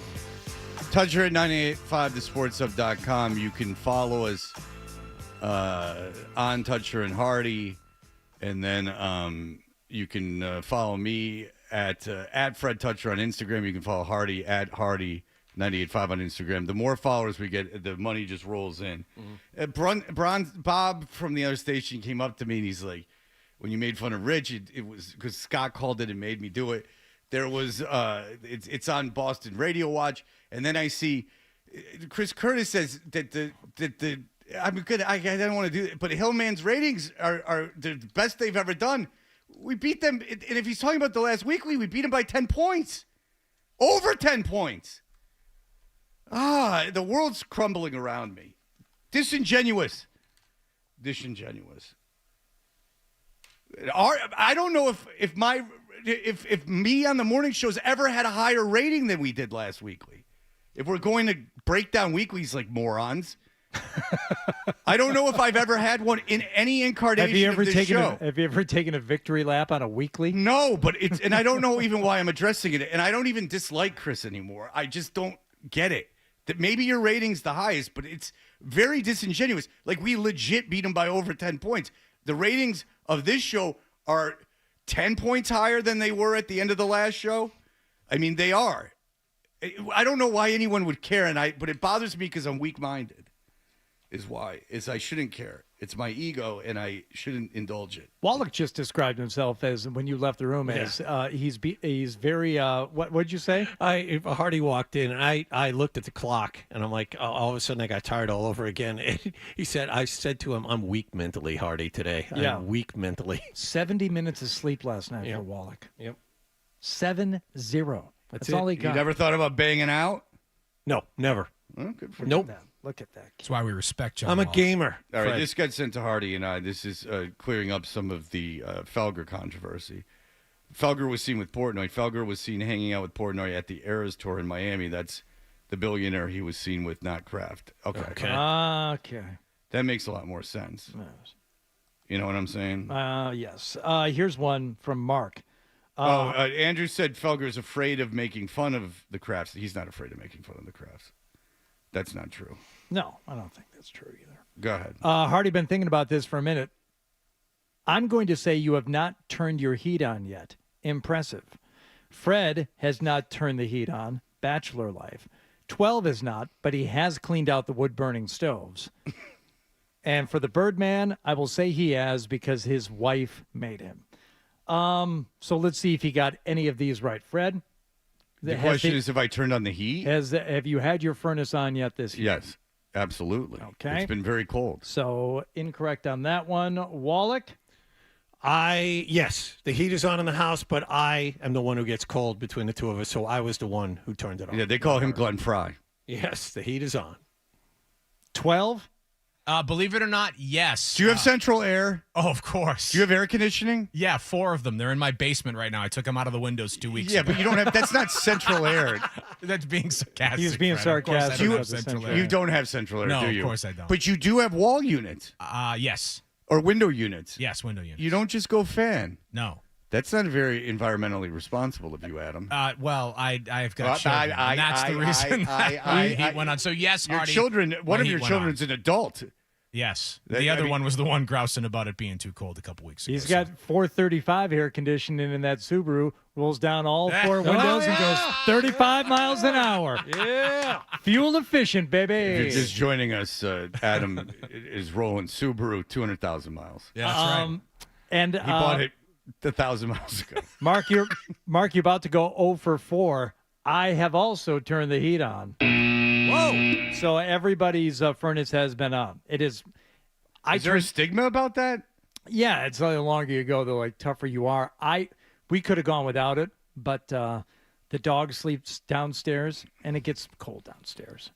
Not last night. She slept with Daddy. We've had some. She cold slept with nights. Mommy and Daddy last night because Daddy was too. I even said because I was getting into bed at 8:45, and Marcy was in the room looking at one of her programs. I said, you can stay or you can go. I'm not kicking you out of your own bedroom. You can even leave the TV on. I go, night-night. She said, what about the dog? I said, I took the dog out half an hour ago. I said, she's fine, and she was making no attempt to move. I said, we are going to bed. She said, fine. And I woke up this morning before the alarm, which hardly ever happens, and the dog was still there. And I'm like, you want to get up? She said, nope. I said, that's fine. You want to see Hardy get pissed? You know where my dog is right now? Outside. Backyard. The eye roll. Just treating it like livestock. Throw it outside with a salt lick in an aluminum pail of water. So the dog has been outside for Water? 4 hours. 4 hours? Yes, Jonathan. The dog has been 4 outside. hours. The dog has been outside for 4 hours, and when I come home, I will let the dog in. Okay. And we will go from there. I checked the forecast, and then if for some reason the forecast was wrong, I'd have one of my children go in and let the dog in. Okay, can we just do this? The doggy door. Let's get you a real doggy door. How are you going to put it on glass? It is an insert that goes in the slider, and you can even have this thing on the dog's collar where it automatically goes up and down. That's not cosmetically pleasing. It is cosmetically pleasing. I've had one. It's fine. Plus, I mean, there's a lot of people that want me dead. And I've been in your home. Let's just say aesthetically, it's not your primary concern right now. You've got shelves sitting in boxes leaned up against the wall that need to be hung. They still haven't been hung. I just feel like when that happens, everything will be real. Would you install the doggy door? Yes. No. Fred He could- would never want to do that. Even Fred. That's could not do why it. he's suggesting it. Even Fred. Let's could not do go it. crazy. Fred could probably not It's do it. so easy. It's like an you'd be insert that surprised. goes in the tracks of your slider. I mean, that's what they said about the suppositories, but they keep slipping out. They're like they spit in everyone else, and I'm like, pfft, they're just falling right out. They come out as easier. They go in easier. I don't know what I'm talking about.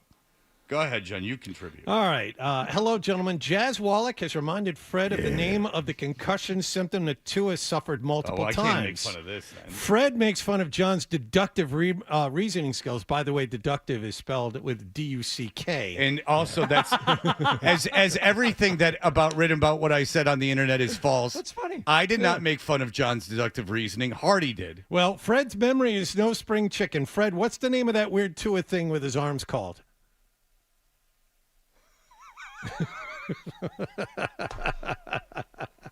I thought for sure he would get it. I read this email last night. I don't know. Fencing. It's the fencing maneuver. P.S. Midwestern dad question. How often should I clean/wash my garbage cans? Ooh, I forgot about this one last night. Now, you could do it as an as-needed basis, or you could be like my more useful by the day neighbor, Chris, who I used to call largely useless.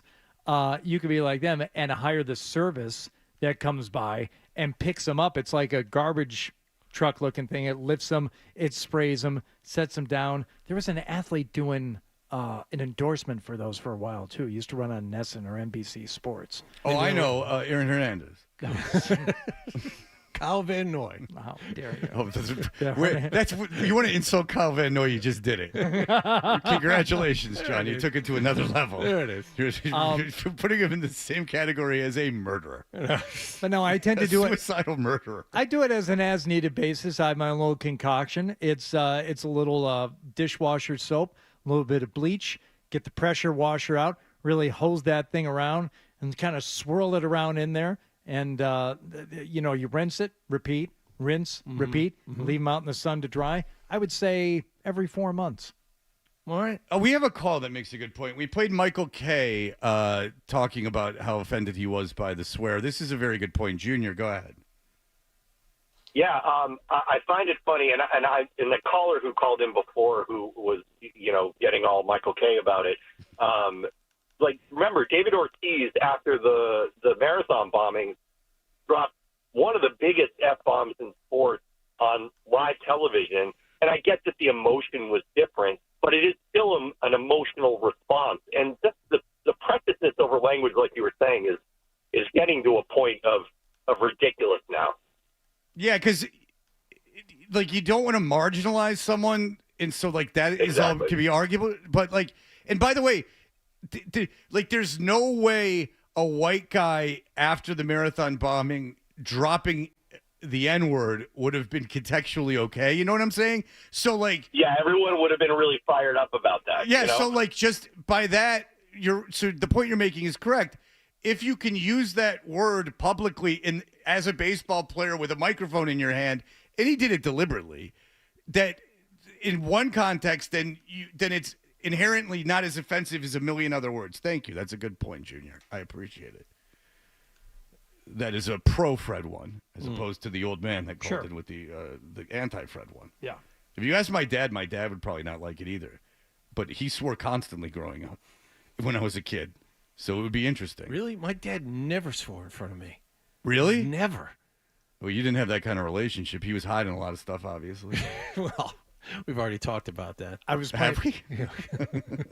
I was playing ping pong with my son, it was like a month or so ago, and he requested permission to swear after he missed a shot. You are doing a job on that. Wow.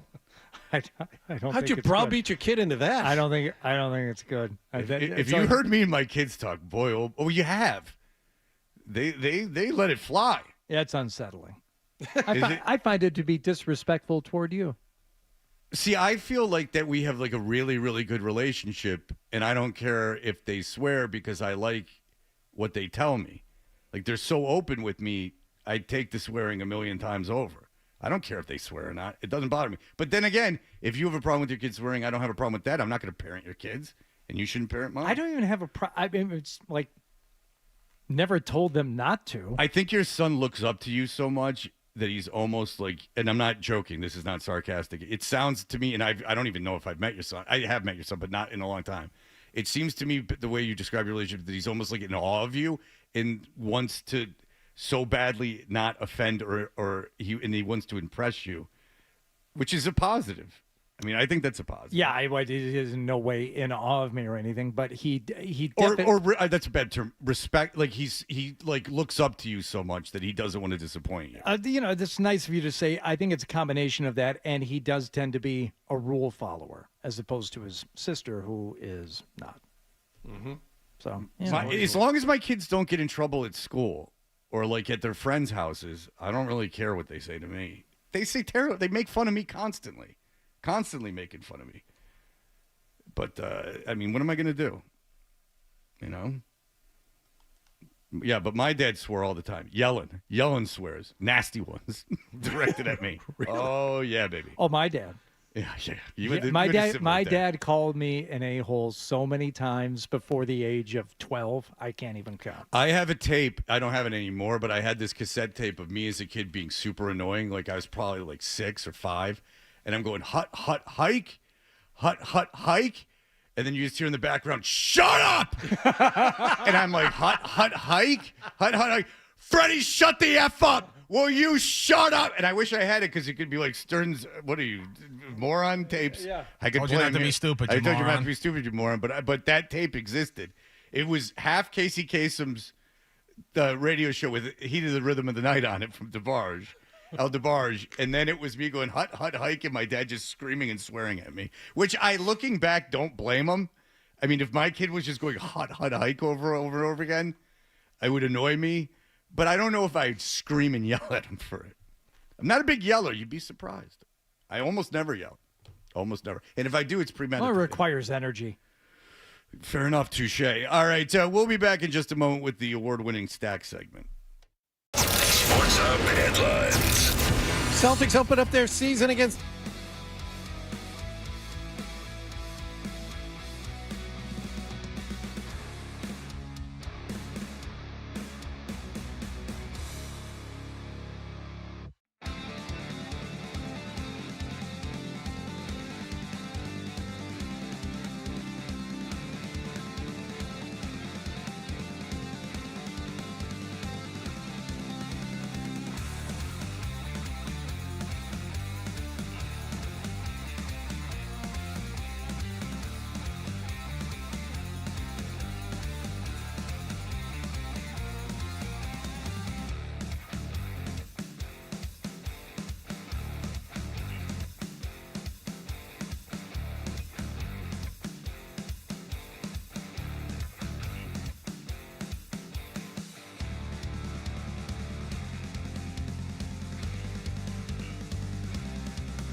right, so we are Toucher and Hardy. Let's let Wallach get out of here. He only got 70 minutes of sleep, which I can actually sympathize with. The Stack is brought to you by D'Angelo Grilled Sandwiches.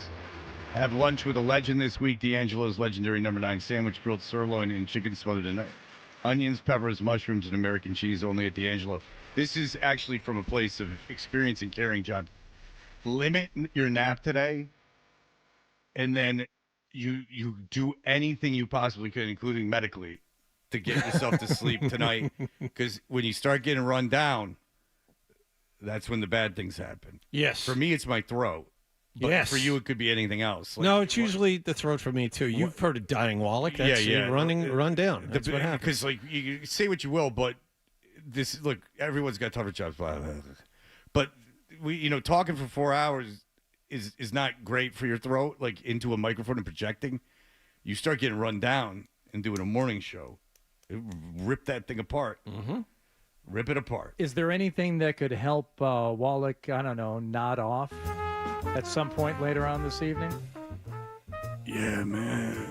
I got the recipe to make you take the best snooze of your life. You know what I call it, Johnny? What's that? I call it heaven. Heaven in a needle. Come over here. There's only one thing you gotta do to get high, baby, to get to heaven. I'm the gatekeeper. I'm the saint at the arches of heaven. And you know what you need to do to get in? What's that? Kiss me down there. It was only supposed to be about heroin. Now try it again. Talk about heaven in a needle, but it's the devil pressing the plunger. The now spike. Go. Talk about the spike. Don't worry, baby. I'll make it all right. I'll tie you off. I'll put it in. Don't. The needle in his arm. Okay, good. No, I'm not going to put anything in anyway. He's going to put his head down like a lady. Okay, now you do. No. Damn you. No. He ain't got no money. I don't want your money. Save it. You will be my lady. Come on, John. You can't do it. Shave. I appreciate the effort. You got to shave. What you getting a haircut for, Johnny?